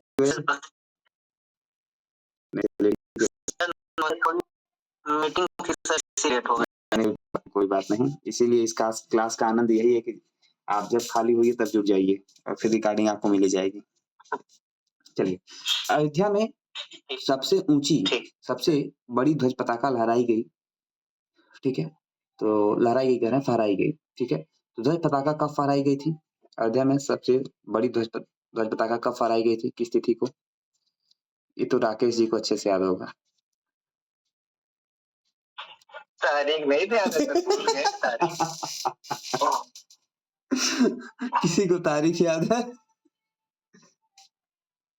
25 नवंबर सन 2025। 25 नवंबर को था, ठीक है। 25/11/2025। 25/11/2025। देखिए क्या नेगेटिव चाहिए सर इस पे? हाँ क्लियर है, नोट रखिएगा। ये ऊंचाई तो ज्यादा नहीं है, ऊंचाई नहीं ये सर क्या है मतलब बड़ा है, बड़ा हाँ बड़ा हो, साइज में बड़ा हो सकता है, बड़ा है, साइज में बड़ा है, साइज में सबसे ज्यादा ऊंचा अगर उत्तर प्रदेश में कोई मतलब जो झंडा फहराया गया वो 160 रामगढ़ ताल में 72 मीटर है, 72 मीटर।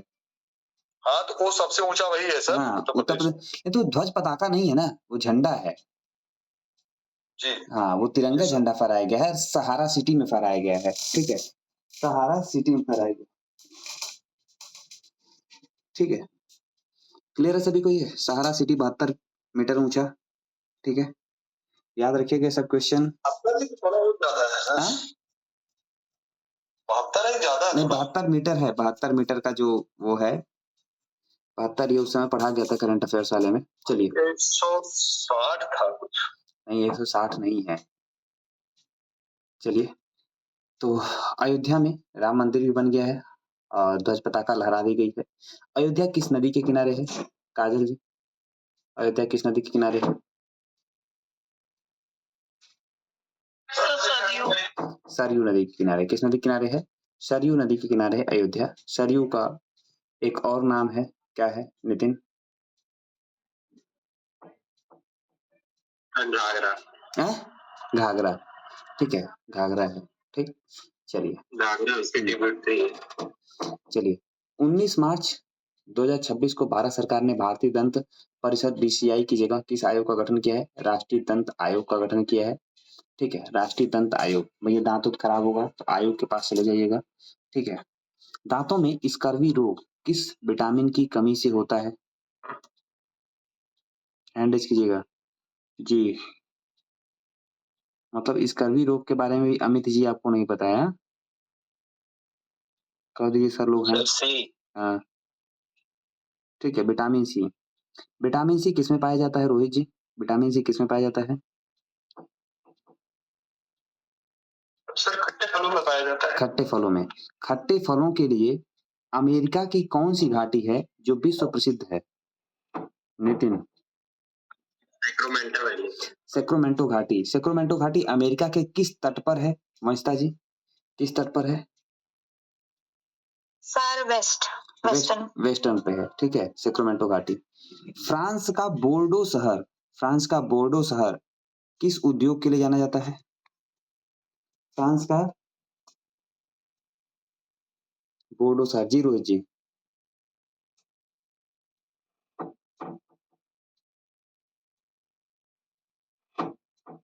मोहित जी, फ्रांस का बोर्डो शहर किस उद्योग के लिए जाना जाता है?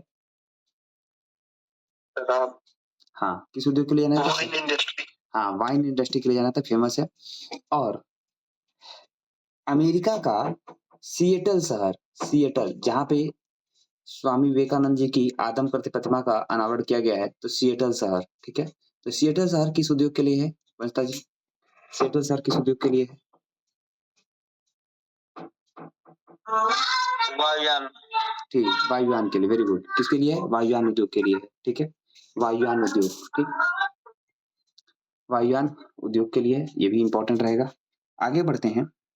चलिए, दंत आयोग, तो दांत खराब हो जाएगा विटामिन सी की कमी से, इसलिए आप लोग सर 19 मार्च 1919 अच्छा 19 मार्च 1919 को ये जो रोलेट एक्ट था वो लागू हुआ था। रोलेट एक्ट के कारण लागू कर रहे हैं, रोलेट एक्ट के कारण। अच्छा हाँ, ये लागू हुआ था उसके बाद जो जलियांवाला बाग हत्याकांड हुआ था, ठीक है, जलियांवाला बाग हत्याकांड शुरुआत हुई थी 19 मार्च से, ठीक है। तो रूलेट एक्ट सत्याग्रह जो था इसी से 19 मार्च 1919 को, ये भी ध्यान रखिएगा। गुड राज जी। मतलब रौलट एक्ट जो पारित हुआ था अधिनियम 19 मार्च 1919। सर सिडनी रौलट इसके अध्यक्ष थे, इसीलिए इसका नाम रौलट एक्ट रखा गया। रौलट एक्ट क्यों रखा गया? सर सिडनी रौलट थे। ठीक है, चलिए। सिपाही जाला पंचायत, जिसे हाल ही में भारत का सर्वश्रेष्ठ जिला पंचायत पुरस्कार मिला, किस राज्य में है? त्रिपुरा में। मार्च 2026 में भारतीय सेना की दक्षिणी कमान ने झांसी स्थित बबीना फील्ड फायरिंग रेंज में किस नाम से 13 दिवसीय बहुक्षेत्रीय एकीकृत मारक क्षमता अभ्यास का अनावरण किया है? अमोघ ज्वाला का क्या है अभ्यास? ध्यान दीजिएगा, जो झांसी है यहाँ पे ट्रांसफार्मर इंडस्ट्री है। कौन सी इंडस्ट्री है? ट्रांसफार्मर। ठीक है, कौन सी इंडस्ट्री है? मेरठ और झांसी दोनों। मेरठ और झांसी में ट्रांसफार्मर है। और भारतीय चारागाह अनुसंधान केंद्र कहाँ पर है? झांसी में। नोट कर लीजिएगा, जिस चारा को लालू जी चबा गए थे वह झांसी में है। ठीक है, तो राष्ट्रीय चारागाह एग्रो फॉरेस्ट्री, हाँ दोनों एग्रो फॉरेस्ट्री भी झांसी में है। चारागाह को फैडर बोलते हैं। ठीक है वंशिता जी, फैडर, इंडियन फैडर रिसर्च इंस्टीट्यूट। ठीक, चारागाह फैडर, हाँ याद रहेगा। और झांसी में ट्रांसफार्मर फैक्ट्री हुई क्या? ठीक है, और झांसी में रानी लक्ष्मीबाई। ठीक है, झांसी में जो रानी लक्ष्मीबाई, लिख लीजिएगा। चलिए एक और इम्पोर्टेंट बता ही दें आप लोगों को लगे हाथ। ठीक है, जो बेतवा नदी है, ठीक है, बेतवा नदी पर स्थित जो जल विद्युत परियोजनाएं हैं उसको निपटाइए। कौन कौन सी हैं? परीक्षा है। कौन सी है? परीक्षा। ठीक है, और कौन सी है नितिन? माता टीला। एक एक करके बताइए, एक एक करके। कमल जी अगला बताइए।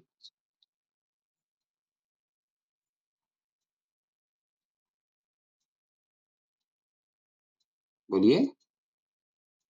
लक्ष्मीबाई। हाँ लक्ष्मीबाई सागर। और कौन बताएगा? सागर बांध। वही सागर बांध बोलते हैं। और बताइए मोहित जी। राज, आगे एक है सुकमा डुकमा।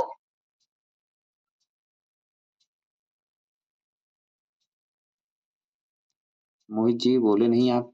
राजघाट कौन सा है? काजल जी अगला कौन सा है?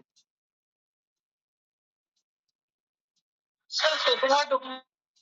वो तो बोल ही दिए, हम इसमें आप लिखे हैं धसाल।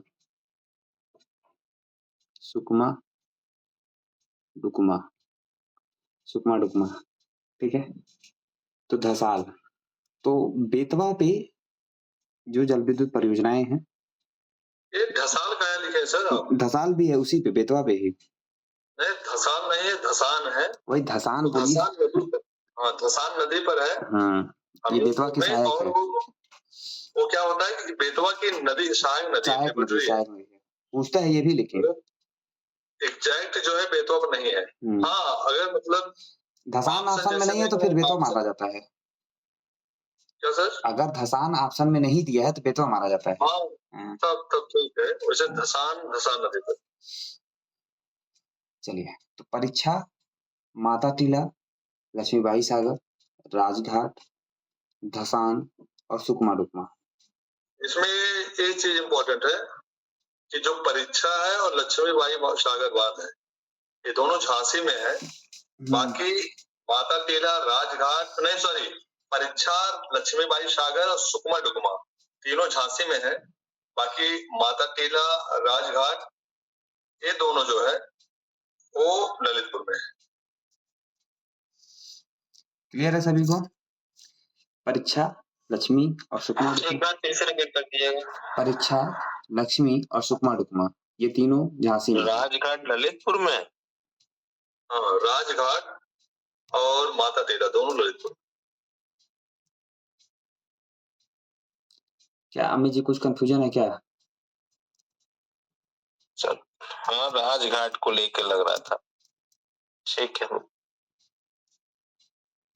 कंफ्यूजन नहीं है, उसे ही है। अरे नहीं सुनिए, जो राजघाट डैम है ना, सुनिए समाधि भी है। महात्मा गांधी। एक मिनट बता रहे हैं। जो राजघाट डैम है वो लक्ष्मीबाई हैं उन्हीं का नाम है, ठीक है। लक्ष्मीबाई सागर जो डैम है वो राजघाट का ही नाम है, तो राजघाट तो इधर आ जाएगा, ठीक है कन्हैया जी। झांसी नहीं, राजघाट ललितपुर में शायद सर, एक बार देख लीजिए आप। बाकी हमें राजघाट में ही है। यहाँ किताबों में बहुत गलतियां दी हुई हैं, इसलिए हमने कई बार इसको पहले से ही जो है यहाँ ध्यान दिया है। इसको कहीं और पढ़े, इसीलिए हम थोड़ा सा डाउट में लग रहे हैं। हो सकता है हम गलत पढ़े। नहीं बिल्कुल हम क्लियर कर रहे हैं कहाँ पे है। ललितपुर में है ये ललितपुर में है सर। ललितपुर में है। राजघाट और लक्ष्मीबाई सागर दोनों एक ही नाम है। अब क्लियर, जैसे ये तो नाम लिख लिया ना, पहले इसका कोड लिखिए, तब हम इसको भी क्लियर करते हैं। उसको यहाँ पे कोड लिखिए, परीक्षा माता लक्ष्मी का राज, इक्के में हो जाएगा, ठीक है। लक्ष्मी का राज बेतवा में धंसा है सुड्डू, ठीक है। परीक्षा माता लक्ष्मी का राज बेतवा में धंसा है सुड्डू। लिखने के बाद हैंड रेज कीजिए। परीक्षा माता लक्ष्मी का राज बेतवा में धंसा है सुड्डू। बोल लेंगे मोहित जी, विकास जी, राजेश जी, अभिमन्यु जी। ये आसान भाषा में, परीक्षा माता लक्ष्मी का राज बेतवा में धंसा है। आ जाओ बेटा, कौन सा पूछोगे। बेतवा नदी पे सारी जल विद्युत परियोजनाएं एक साथ लपेटे में आ गई, ठीक है। तो लक्ष्मी का राज जो है, आप जानते हैं लक्ष्मी। अच्छा, इसको ऐसे याद कर सकते हैं कि जो लक्ष्मी का राज है वो ललित ने खोल दिया। लक्ष्मी का जो राज है किसने खोल दिया? ललित ने खोल दिया, ठीक। लक्ष्मी का राज किसने खोल दिया? ललित ने खोल दिया, ठीक है। क्लियर है?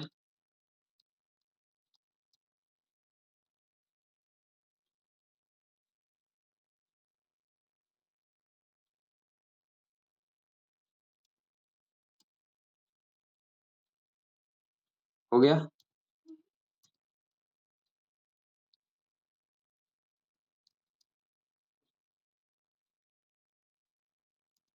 क्लियर है सभी को?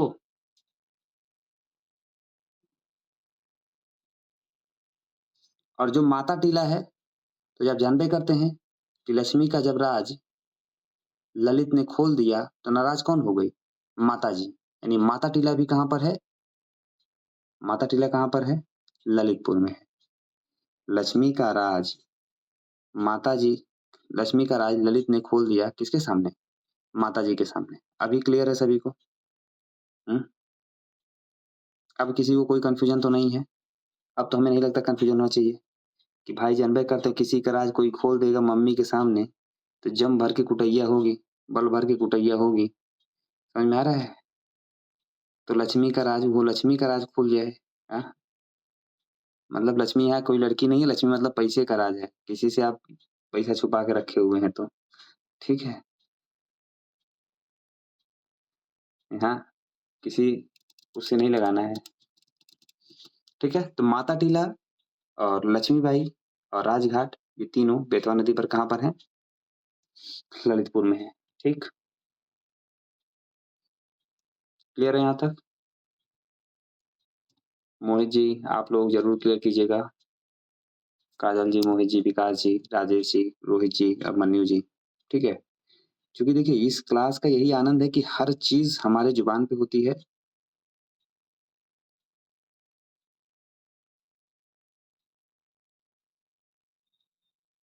ठीक है, और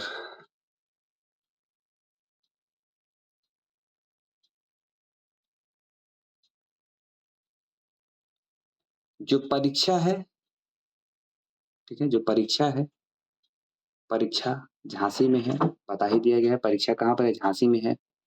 तो ध्यान लगाइएगा कि लक्ष्मी का राज ललित ने खोल दिया माता जी के सामने, और क्या बताया कि जो झांसी में परीक्षा है, झांसी में परीक्षा है ना, या फिर माता जी झांसी में बेत लेके दौड़ा ली हैं परीक्षा के लिए, परीक्षा को बेत लेके दौड़ा ली हैं, ठीक।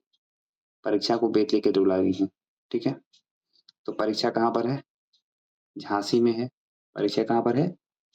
झांसी में है, ठीक।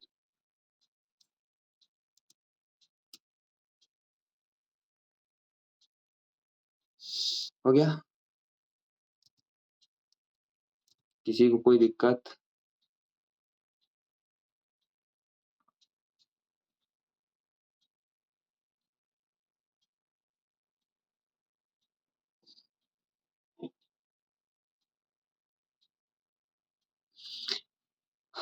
आगे बढ़ा जाए?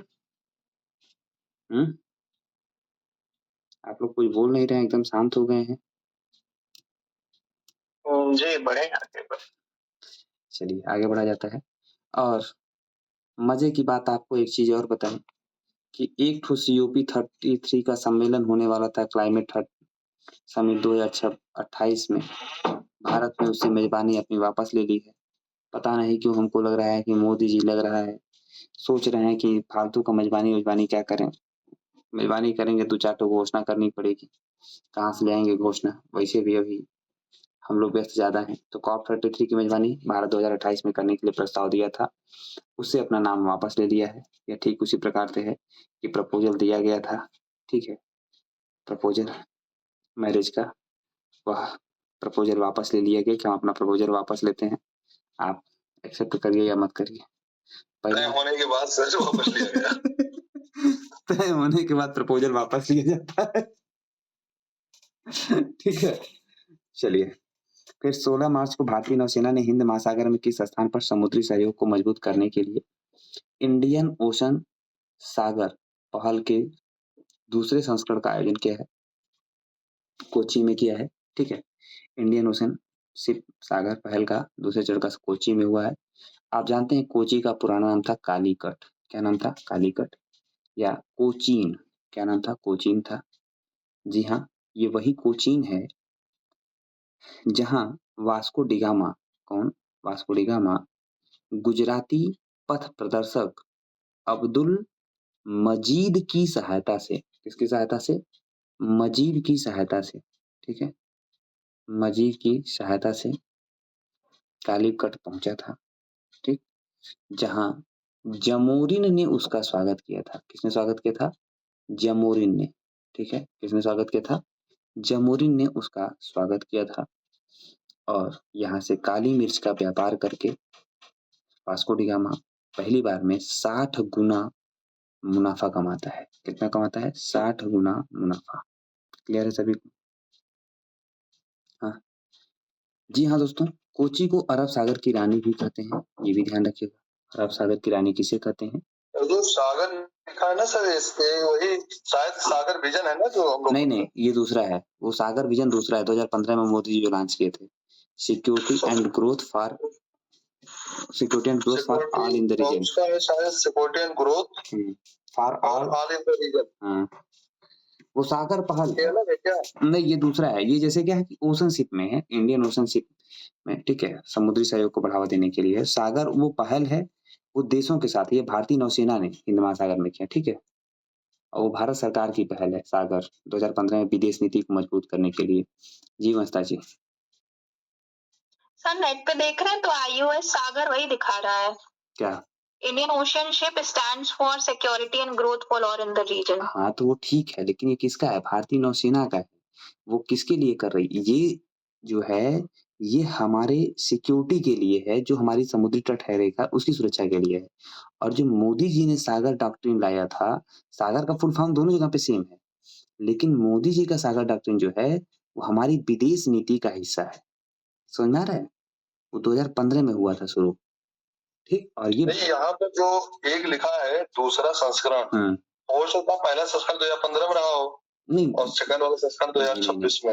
मोदी जी 2015 में श्रीलंका की यात्रा पे गए थे, ठीक है, उसके पीछे कहानी। तो उस दौरान शायद श्रीलंका में बिम्स्टेक हो रहा था, तो बिम्स्टेक में ही इस सागर डॉक्ट्रिन को मोदी जी ने इनोग्रेट किया था। समझ में आ रहा है? मतलब सागर डॉक्ट्रिन जो है श्रीलंका में 2015 में मोदी जी ने पहली बार बोला था, security and growth for all in the region. ये भारतीय विदेश नीति का हिस्सा है। और ये जो है हमारी नौसेना की जो नीति है, security and growth for all in the region, यानी हमारे जो पड़ोसी देश हैं उनकी सिक्योरिटी एंड ग्रोथ के लिए, एक हमारी विदेश नीति का हिस्सा है और एक हमारी नौसेना का हिस्सा है। ये दूसरा संस्करण जो है, मतलब इसका कथन नौसेना आयोजित कर रही है, भारत की वो विदेश नीति का हिस्सा है, ठीक है। इसमें अंतर ये है, एक विदेश नीति का पार्ट है और एक हमारी नौसेना का पार्ट है। ठीक है मेहता जी, जैसे जब मेंस का आंसर राइटिंग करते हैं लोग ना, तो इसका यूज करते हैं कि भारत सरकार की विदेश नीति के तहत जो हिंद महासागर के तटवर्ती देश हैं उनकी सुरक्षा के लिए, उनके साथ सहयोग के लिए सागर पहल का इनॉग्रेशन किया गया था बिम्स्टेक शिखर सम्मेलन के दौरान 2015 में। इसके अलावा लुक ईस्ट पॉलिसी को एक्ट ईस्ट पॉलिसी में बदल दिया गया प्रधानमंत्री नरेंद्र मोदी के द्वारा, जो 1991 में आई थी और ठीक है पॉलिसी 1991 उसको 2015 में एक्ट ईस्ट पॉलिसी में बदल दिया गया। 14 में सर 14 कि 15 था शायद, 14-15 जो था, थोड़ा सा मुझे कंफ्यूजन है। फिर जो पश्चिम एशिया के देशों के साथ संबंध था उसे एक्ट वेस्ट में बदला गया। ठीक है, एक्ट वेस्ट में मतलब पश्चिम एशिया देशों के साथ अपना जो संबंध है वो भी एक्ट वेस्ट में, मिडिल एशिया के साथ भी एक्ट वेस्ट किया गया। ठीक है, मतलब हमें अब एक्टिंग के रूप में काम करना है। ठीक है, एक्टिव रख के। सभी को क्लियर है ये? और ये चीजें जो बता रही हैं आप ध्यान रखिएगा कि ये जो चीजें एनालिसिस हो रही है ना, ये सब मेंस आंसर राइटिंग का पार्ट है। ये चीज ध्यान रखिएगा कि ये सारी चीजें जब आप मेंस आंसर राइटिंग में यूज करेंगे, डायग्राम में, फ्लो चार्ट में, बहुत फायदा होगा। ठीक है, पीछे इसमें आगे बढ़ते हैं। 16 मार्च को भारतीय भूवैज्ञानिक सर्वे किस राज्य स्थित कालिंजर किले के आसपास कालिंजर पहाड़ी को राष्ट्रीय भू विरासत घोषित किया है? तो आपको पता है ये कालिंजर का किला उत्तर प्रदेश में है और कहाँ पर है भैया? बांदा में। कहाँ पर है? बांदा में। कालिंजर के किले में किसका देहावसान हुआ था? कालिंजर के किले में किसका देहावसान हुआ था? कौन शासक था? वेरी गुड, शेर शाह सूरी का। ठीक है, कालिंजर के किले जो शेर शाह सूरी का अंतिम अभियान था। शेर शाह सूरी का अंतिम अभियान था कौन? यहाँ का जो कालिंजर का किले का जो राजा था वो कीरत सिंह था। कीरत सिंह जी। तो भैया कालिंजर को काकी बना दीजिए। ठीक है, काकी बांदा चली, याद रहेगा? काकी बांदा चली, याद रहेगा कि नहीं? काकी बांदा चली। चलिए, तो सर कालिंजर और कीरत सिंह। हाँ, कीरत सिंह चंदेल शासक था। हाँ, चंदेल उसका नामक आग्नेय अस्त्र चला रहा। वो तो फेंका दूसरी जगह, आके अपने ऊपर गिर गए। कहते हैं कि इसे कहते हैं अपने ऊपर आफत आना।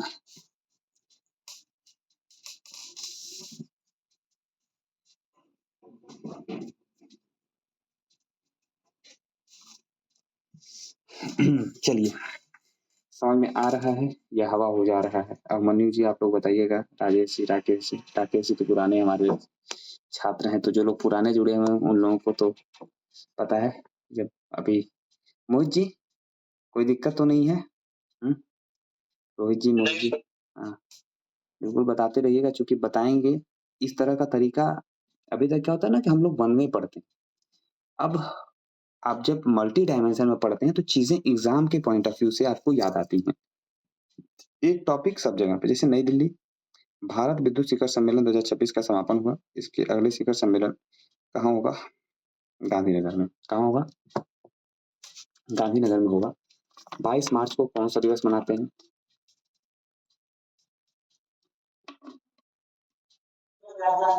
जल दिवस। वेरी गुड, जल दिवस।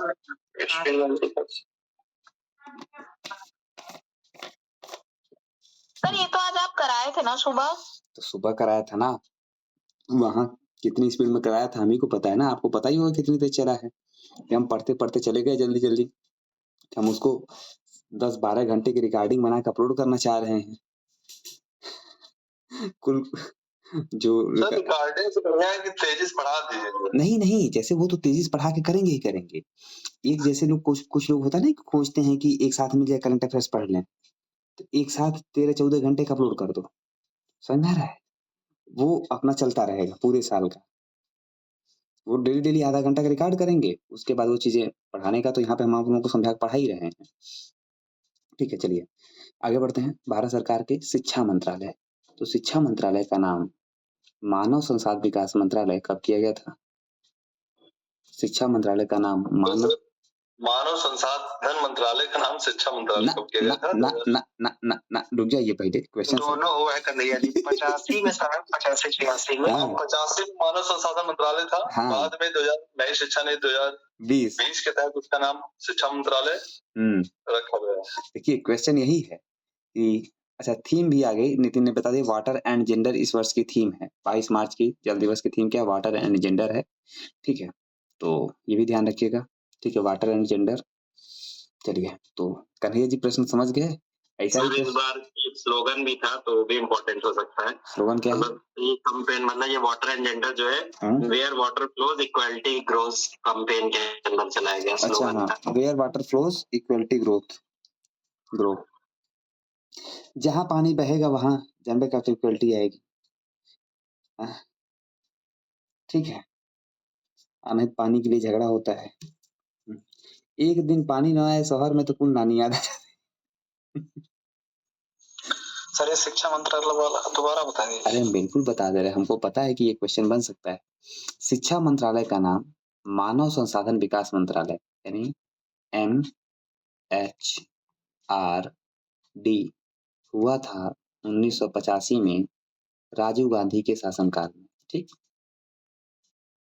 है मोहित जी, रोहित जी, ठीक है, अब मनु जी बताते रहिएगा, काजल जी, ठीक है। तो 1985 में ये किया गया। अब इसके बाद मोदी जी जनबे करते हो भाई कि मोदी मोदी हैं, आज पश्चिम बंगाल भी जीत लिए है तो मोदी मोदी है, ठीक है। तो पश्चिम बंगाल में ममता दीदी की सत्ता की चाबी अब आ गई है भारतीय जनता पार्टी के हाथ में, और अब बांग्लादेश वालों के जो हैं थोड़े से तेवर नरम पड़ेंगे कि मोदी बंगाल में पहुंच चुका है कि नहीं? इससे भारत की विदेश नीति पर प्रभाव पड़ेगा कि नहीं पड़ेगा, ये बताइए पहले आप लोग।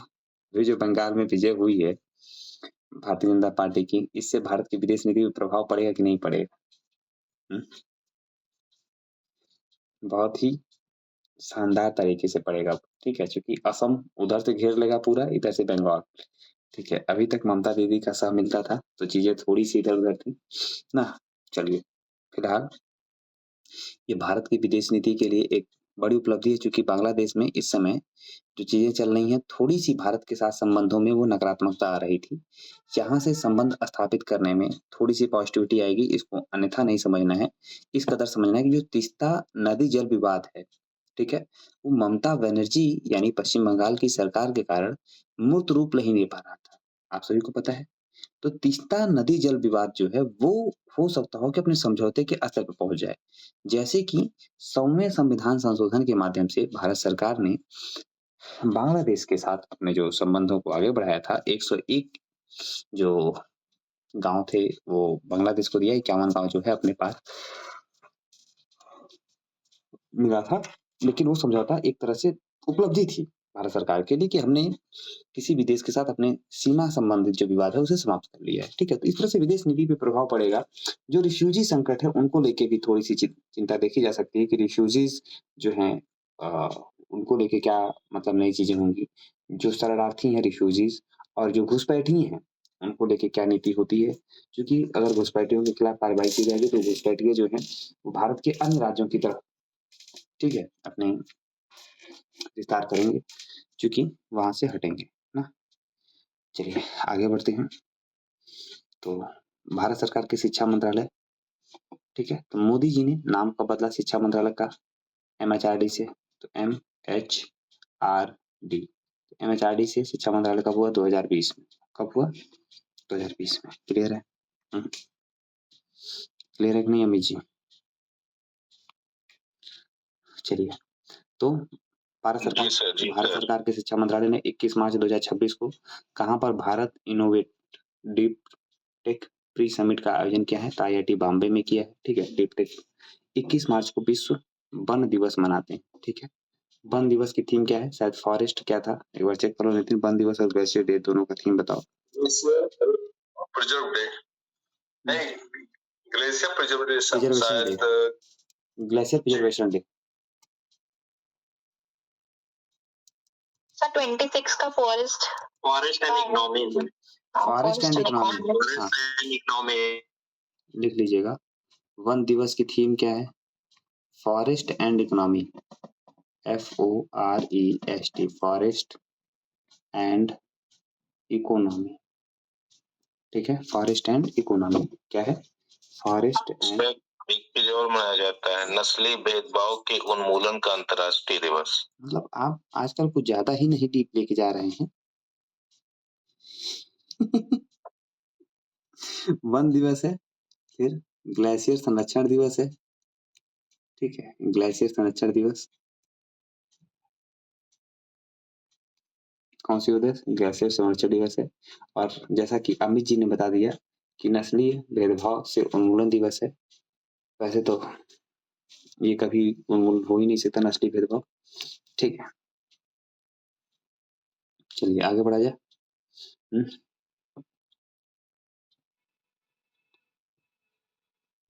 भारत का पहला स्वदेशी प्रोटोटाइप फास्ट ब्रीडर रिएक्टर कहाँ स्थित है? तो ये तमिलनाडु में स्थित है, कलपक्कम में। कहाँ पर है? कलपक्कम में है। ये दुनिया का दूसरा फास्ट ब्रीडर रिएक्टर है। पहला कहाँ पे है? रूस में है। ठीक है। 22 मार्च 2026 को भारतीय राजनीति के इतिहास में सबसे लंबे समय तक निर्वाचित सरकार के प्रमुख बनने का रिकॉर्ड किसका हो गया? नरेंद्र मोदी जी का हो गया है। ठीक है, नरेंद्र मोदी ने किसके पूर्व रिकॉर्ड को तोड़ दिया? पवन चामलिंग के रिकॉर्ड को तोड़ दिया। किसके? पवन चामलिंग के रिकॉर्ड को तोड़ दिया है। ठीक है, चलिए तो आगे बढ़ते हैं। गाय अर्थव्यवस्था पर आधारित गौटेक पहला शिखर सम्मेलन कहाँ हुआ है? गौटेक हुआ है पुणे में। गौटेक कहाँ हुआ है? पुणे में हुआ है। और दिव्या सिंह ने, ठीक है, 14 दिन में साइकिल से एवरेस्ट बेस कैंप पहुंचकर रिकॉर्ड बनाया। किस राज्य से हैं? उत्तर प्रदेश से हैं दिव्या जी। ठीक है, दिव्या जी गोरखपुर से। मतलब इनको कौन बोला था साइकिल लेके जाने के लिए? पहुंच गई एवरेस्ट के बेस कैंप। हाँ, फालतू में हम लोग साइकिल चलाते हैं। हम लोग भी चला जाए का एक आदमी रिकॉर्ड बना दिया। हम लोग हिमालय के ऊपर पहुंचा जाए क्या? Economy for institute for economy and peace के द्वारा मार्च 2040 में जारी वैश्विक आतंकवाद सूचकांक 2026 में आतंकवाद की प्रभावित देशों में भारत की रैंक कौन सी है? 13वीं है। ठीक है, मार्च 2026 में पाकिस्तान पहले आ चुका है इसमें। हाँ, तो वही पहले रहेगा। नहीं सर, पाकिस्तान पिछली बार 6ठे या 7वें पर था, इस बार पहले पर है। मार्च 2026 में तो बाद आया पहले। चलिए, मार्च 2026 में अंतर्राष्ट्रीय मुद्रा कोष और विश्व बैंक के द्वारा जारी ग्लोबल वेल्थ इंडेक्स 2026 में भारत के किस धार्मिक स्थल को दुनिया का तीसरा सबसे अमीर धार्मिक स्थल घोषित किया गया? तिरुपति बालाजी मंदिर, आंध्र प्रदेश को। ठीक है, तिरुपति बालाजी मंदिर। हाल ही में माइक्रोसॉफ्ट ने भारत में कहां पर अपना पहला AI स्किल सेंटर शुरू किया है? तो चंडीगढ़ यूनिवर्सिटी में। कहां पे शुरू किया है? चंडीगढ़ यूनिवर्सिटी में। आप जानते हैं माइक्रोसॉफ्ट की स्थापना कब हुई थी?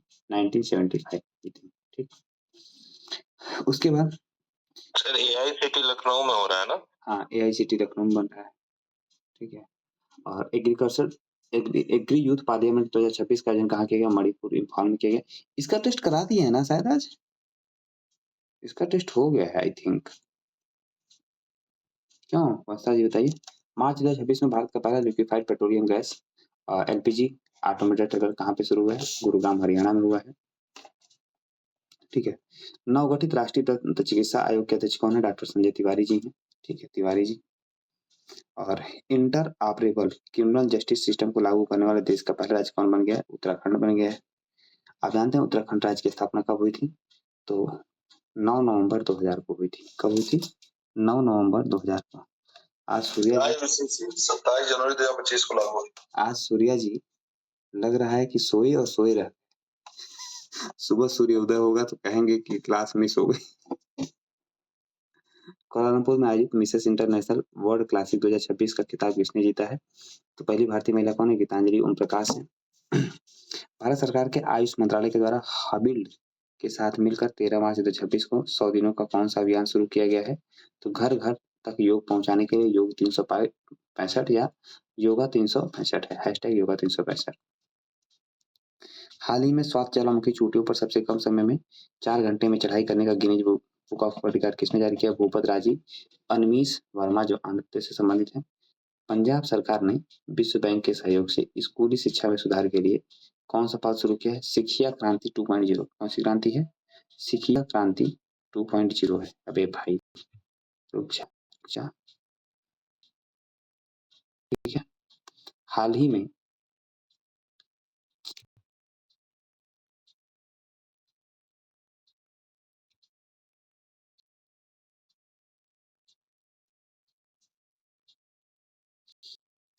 भारत, अमेरिका, चीन के बाद दुनिया का तीसरा सबसे बड़ा मेट्रो रेल नेटवर्क वाला देश कौन सा बन गया है?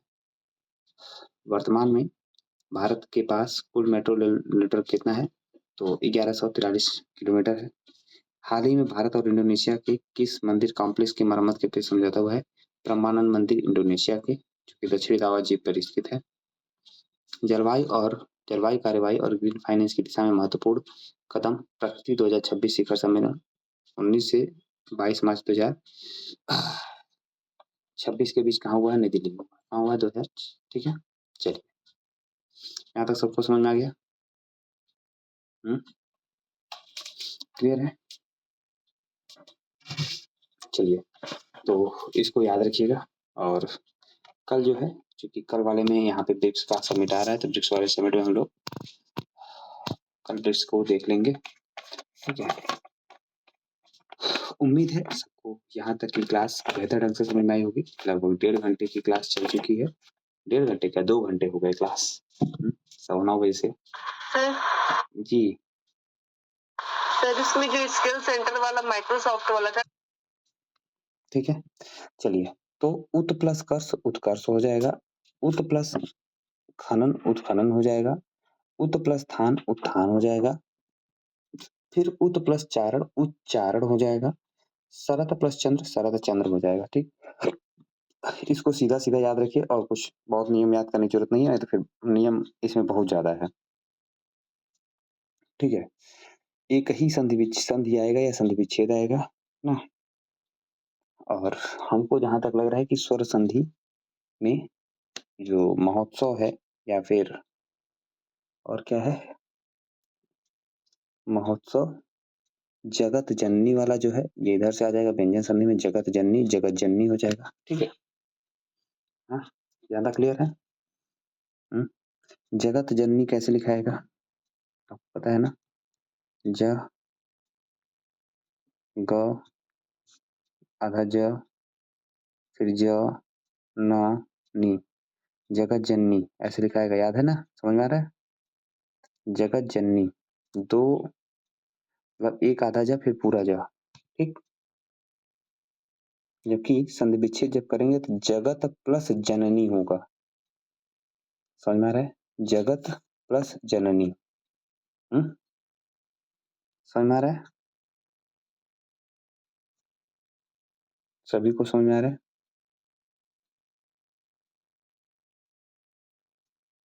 चलिए आगे बढ़ते हैं। जैसे ये देखिए, जगत प्लस ईश जगदीश, भगवत प्लस गीता भगवद गीता, सत प्लस चित्त प्लस आनंद सच्चिदानंद। ठीक है, भगवत प्लस विषय भगवद विषय, सत प्लस मार्ग सन्मार्ग। ठीक है, दिक प्लस दर्शन दिग्दर्शन। ठीक, परि प्लस छेद परिच्छेद, और युद्ध प्लस स्थिर युद्ध प्लस स्थिर युद्ध स्थिर, परि प्लस नाम परिणाम। ठीक है, उत प्लस डयन उदयन, उत प्लस ज्वल उज्ज्वल। ठीक, इसके बाद आती है विसर्ग संधि। कौन सी संधि आती है? विसर्ग संधि। बस इसको भी खाली इतना समझ लीजिए कि विसर्ग संधि में एक तरफ विसर्ग आएगा और दूसरी तरफ क्या आएगा? या तो स्वर आएगा या व्यंजन आएगा, या तो स्वर आएगा या क्या आएगा? व्यंजन आएगा। ठीक,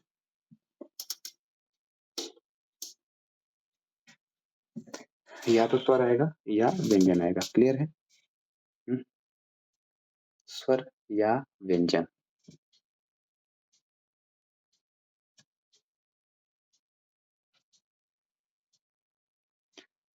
या तो स्वर या व्यंजन। क्लियर है? आगे बढ़ा जाए तो यदि अह है उसके बाद क्या आ रहा है? विसर्ग के बाद अह आ रहा है तो क्या हो जाएगा? प्लस रूल नंबर 4 लग जाएगा, 4 नंबर का रूल लगेगा। ये कोड है, नीचे यहाँ पर है, ठीक है। ये कैसे, मन प्लस अनुकूल, तो अह प्लस अ अगर आएगा तो क्या बनेगा, ओ बनेगा। क्या बनेगा, ओ। अह प्लस अ आएगा तो ओ बनेगा। अह कोई स्वर आए, ठीक है, तो कोई स्वर अ नहीं हो तो क्या होगा, कोई स्वर नहीं हो तो क्या होगा, जो अह है वो खत्म हो जाएगा। जो अह है वो क्या होगा, खत्म होगा।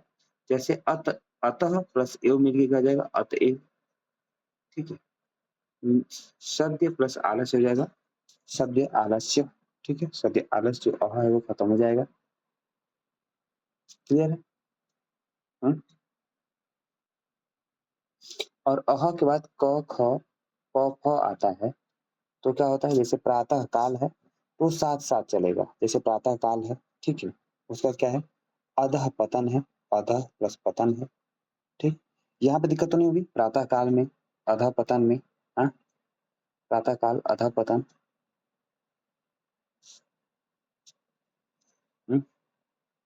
और अह के बाद ये 3 4 5 यानी तीसरे और चौथा पांचवा वर्ड आता है कोई, या फिर अंतस्थ आता है, तो ये अह हट जाता है।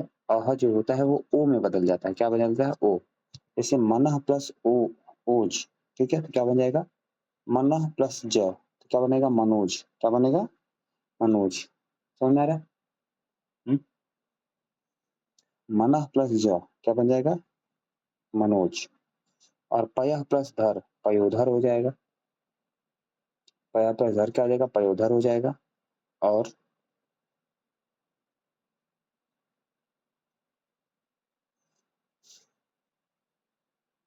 फिर मनः प्लस हर क्या जाएगा, मनोहर हो जाएगा।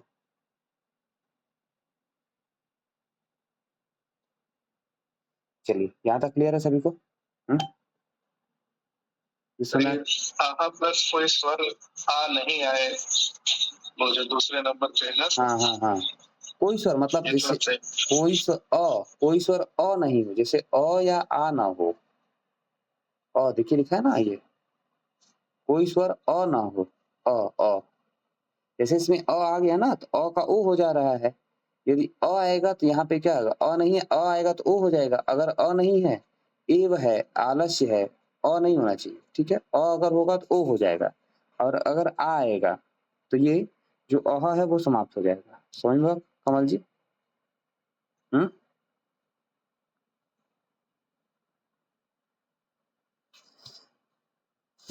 चला जाए कंप्यूटर पे।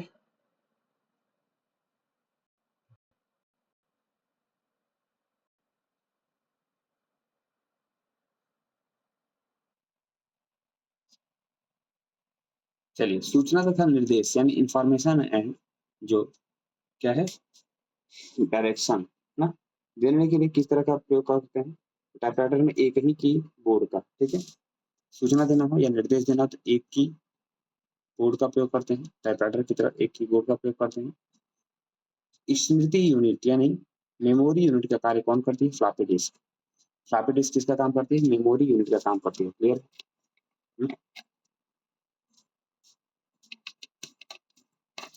फ्लॉपी डिस्क किसका काम करती है, मेमोरी यूनिट का काम करती है। कीबोर्ड द्वारा दी गई सूचना प्रोग्राम और प्रोग्राम कहाँ जाता है, कंप्यूटर की स्मृति में जाता है। कंप्यूटर का सर्वाधिक महत्वपूर्ण यूनिट क्या है, सीपीयू है, सेंट्रल प्रोसेसिंग यूनिट है। कंप्यूटर हार्डवेयर और एप्लीकेशन सॉफ्टवेयर के मध्य एक कड़ी का काम करती है, कौन सिस्टम सॉफ्टवेयर करता है।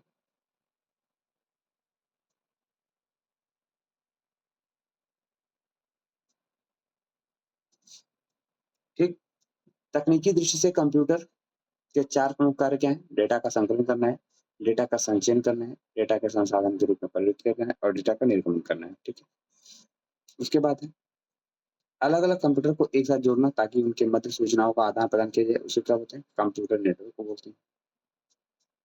क्या बोलते हैं, कंप्यूटर नेटवर्क। एक बाइट कितने अंकों का बना होता है, 8 द्विआधारी अंकों का होता है। 8 बिट के समूह को क्या कहते हैं, बाइट कहते हैं। और एक बाइट कुल कितने मूल्य को निरूपित करता है 256। सर एक निब्बल में 4 बिट होते हैं। एक निब्बल? Yes sir.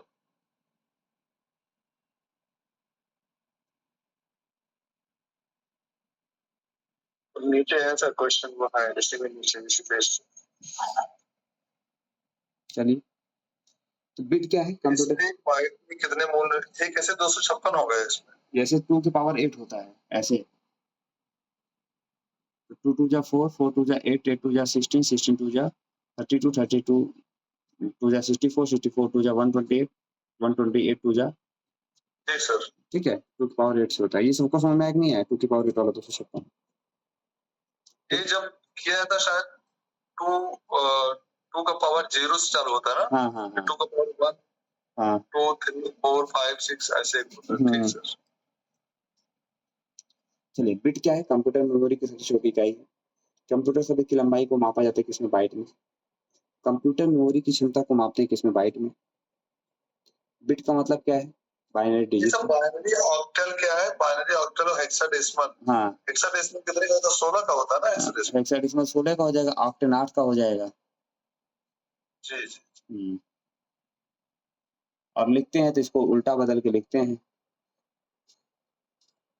जैसे 90 लिखना है। सर एक मतलब कोई की बता दीजिए आज जो है।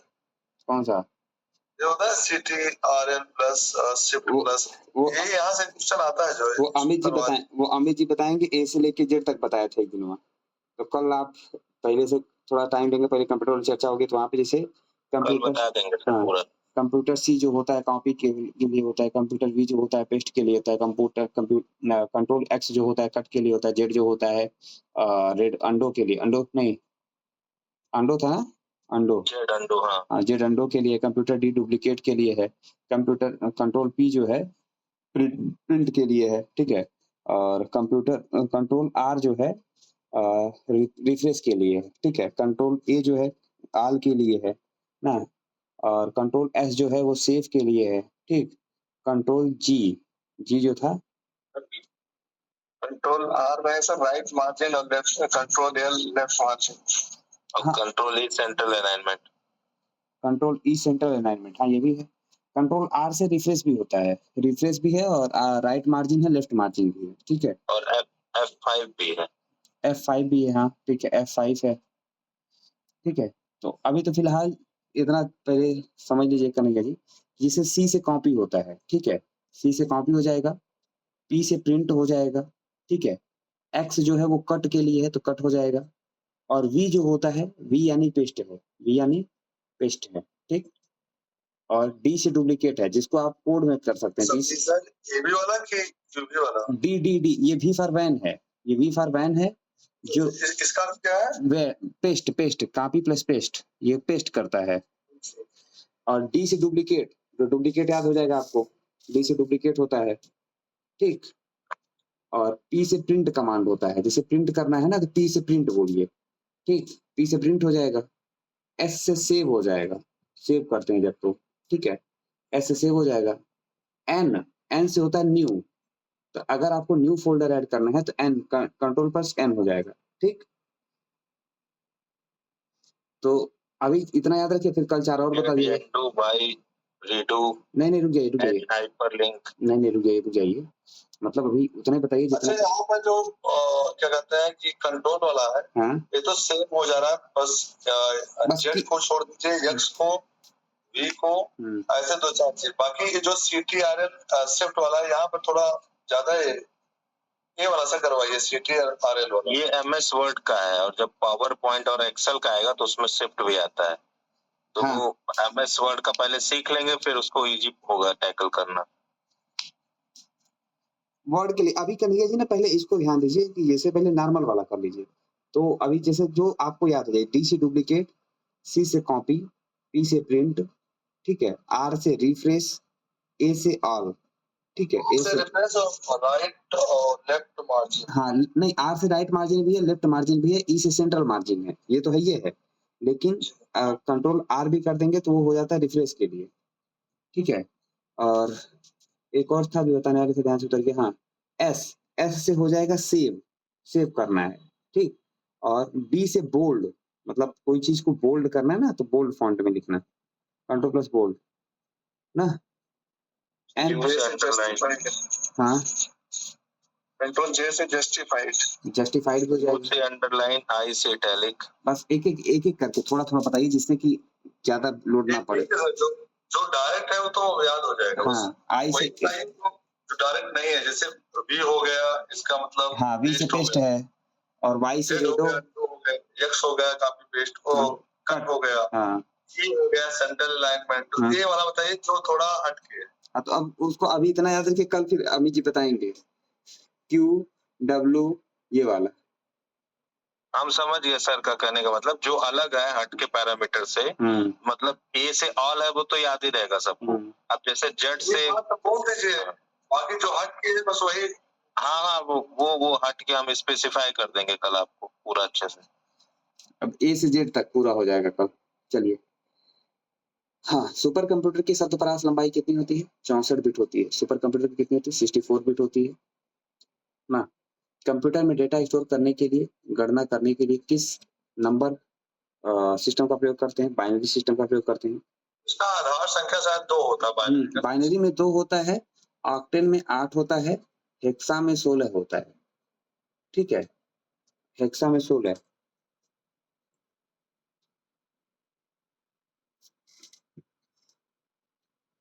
और उसके बाद कंप्यूटर डेटा में स्टोर हो गया। पद एमबी का प्रयोग, एमबी का मतलब होता है मेगाबाइट। कवरेज स्टोरेज का सबसे बड़ा यूनिट क्या है? टेराबाइट है। क्या है? टेराबाइट है। पर ये तो आगे तक भी है ना सर, जी ऑफ बाइट भी है। नहीं, मतलब नॉर्मल जैसे ये बोल रहे ना कंप्यूटर का है, कंप्यूटर में वो तो जो आता है सुपर कंप्यूटर, वो सब कंप्यूटर के लिए तो और हाई होता ही है। मतलब आमतौर पे जो कंप्यूटर होता है टेराबाइट ही तो यूज करते हैं, कि टेराबाइट से ऊपर आपके पास है लैपटॉप होता है, को देखा है क्या कुछ? पेंटाफ्लॉप्स वगैरह होता है ना, वो तो सुपर कंप्यूटर का हो जाएगा ना, पेंटाफ्लॉप्स। हाँ, सुपर कंप्यूटर जैसे अभी हम लोग जो पढ़ रहे थे एरावत वगैरह। एरावत था, अभी एल कैपिटल था, एल कैपिटल, फुगाकू था, फुगाकू। हाँ, चलिए, तो MSD यानी मोस्ट सिग्निफिकेंस डिजिट है। एक हेक्सा डिजिट को निरूपित करते हैं किससे? 4 बाइनरी से। किसे करते हैं? 4 बाइनरी। ठीक है, 4 बाइनरी होता है हेक्सा डिजिट। ठीक है, 4 बाइनरी। ठीक है, बाइनरी नंबर 101 का वैल्यू क्या होगा? तो बाइनरी नंबर 101 का वैल्यू क्या होगा? 5। क्या होगा? 5। इसको निकालना पड़ेगा क्या?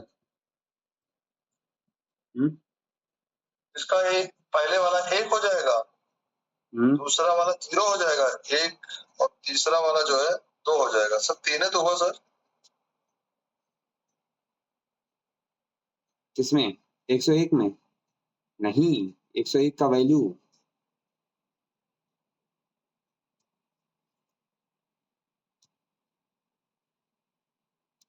अमित जी आप बताइए।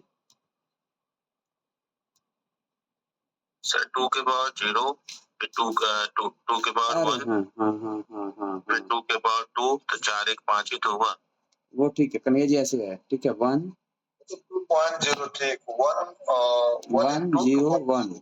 ठीक है, 101 है, तो 2 के पावर 0, 2 के पावर 1 और 2 के पावर 2, तो 2 के पावर 0 का वैल्यू क्या हो जाएगा?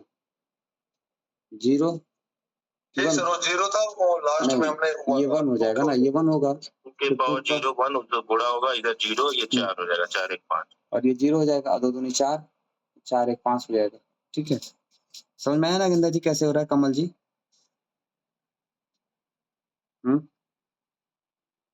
काजल जी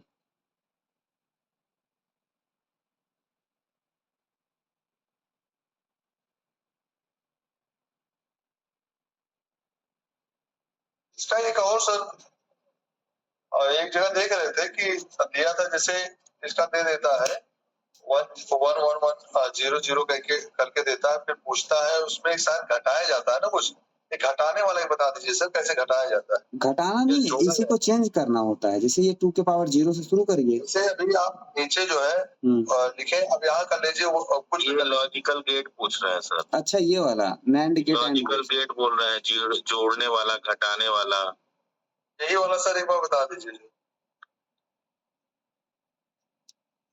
एंड गेट, नैंड गेट। क्या सर अलग अलग वो होता है, रूल होता है, वो ऐसे डायरेक्ट नहीं जुड़ेगा, अलग अलग सभी पढ़ाना होगा आपको, लॉजिकल गेट, फिर उस हिसाब से वो जुड़ेगा। धीरे एक एक दिन करके इधर क्लास में ले लिया। हाँ, वो एक एक धीमे धीमे हो पाएगा वो। नहीं, कल एक पहले इसको पहले समझा देते हैं, फंक्शन की वाला जितना है, ठीक है, उसके बाद जो है इधर से आ जाएगा गेट वाला, क्योंकि इधर 15-20 दिन जो है कंप्यूटर का जो हाई लेवल का है अमित जी, वो आप तैयार करके रखिएगा कुछ इंपॉर्टेंट चीजों को बताने के लिए कि जो रिवाइज हो जाए सबका। ठीक है सभी लोग? तो बेस्ट है सर। हाँ, जहाँ पर दिक्कत हो रही है, जो अभी ये चीज जो है नहीं स्वयं नहीं समझ सकते बिना पूछे। नहीं, ये जो है ना कि अमित जी है ना, अमित जी बीटेक है CS से, कंप्यूटर साइंस से, तो ये बताएंगे इनका काम। सर इसको बताइए जो है ये चीजें। हाँ, ये बताएंगे, इसीलिए बोले ना कि अपना तैयार करके रखेंगे कि रोज एक एक पॉइंट बताएंगे इधर 15 दिन तक लगातार। ठीक है, आप कोई छोड़ेगा नहीं क्लास, जो छोड़ेगा उसका नुकसान होगा, पहले बताते रहे ना। एक एक इंपॉर्टेंट फैक्ट, जैसे हाई लेवल का थोड़ा सा ही पढ़े रहिए, मान लीजिए अगर आ जाए क्वेश्चन तो हाई लेवल भी ऐसा ना हो गड़बड़ हो जाए।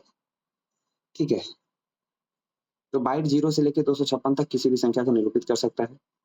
बाइनरी प्रणाली के 2 अंकों कौन कौन से 0 और 1 है। कंप्यूटर में गणना करने की पहली इकाई कौन है? 0 है, ये भी याद रखिए। गीगा का मान कितना होता है? 109। 109 सर कैसे सुनो कैसे? वही तो भी समझ रहे, 109 तो नहीं होगा गीगा का मान, गीगाबाइट जी गलत है सर, वो 1024 होगा ना।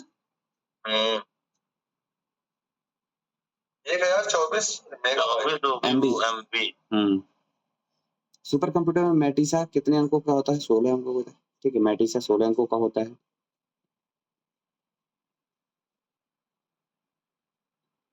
अतिरिक्त बिट जो किसी बाइट के साथ जुड़ी होती है लेखपाल के लिए है भी बस ये केवल। हाँ, तो और क्या, ऊपर के लिए थोड़ी जाएगा, इसीलिए ना, इसीलिए लेवल है। अब जैसे लोअर में क्या होगा ना, हाई लेवल का बनेगा कंप्यूटर, एकदम हाई ले जाएंगे सब। ठीक है, यूपी SSC का पेपर आप देखेंगे सर, वो सब एक के तरीके बना रहे हैं, उसमें कोई बहुत अंतर है नहीं। आप देखेंगे जब जो है तो अंतर नहीं पाएंगे, क्योंकि कुछ पेपर हमने देखा जो है तो उसमें विशेष कोई अंतर। ईओ में जो O लेवल की अनिवार्यता किया है 2 साल के अंदर, तो लोअर में ईओ है ही, तो उस लेवल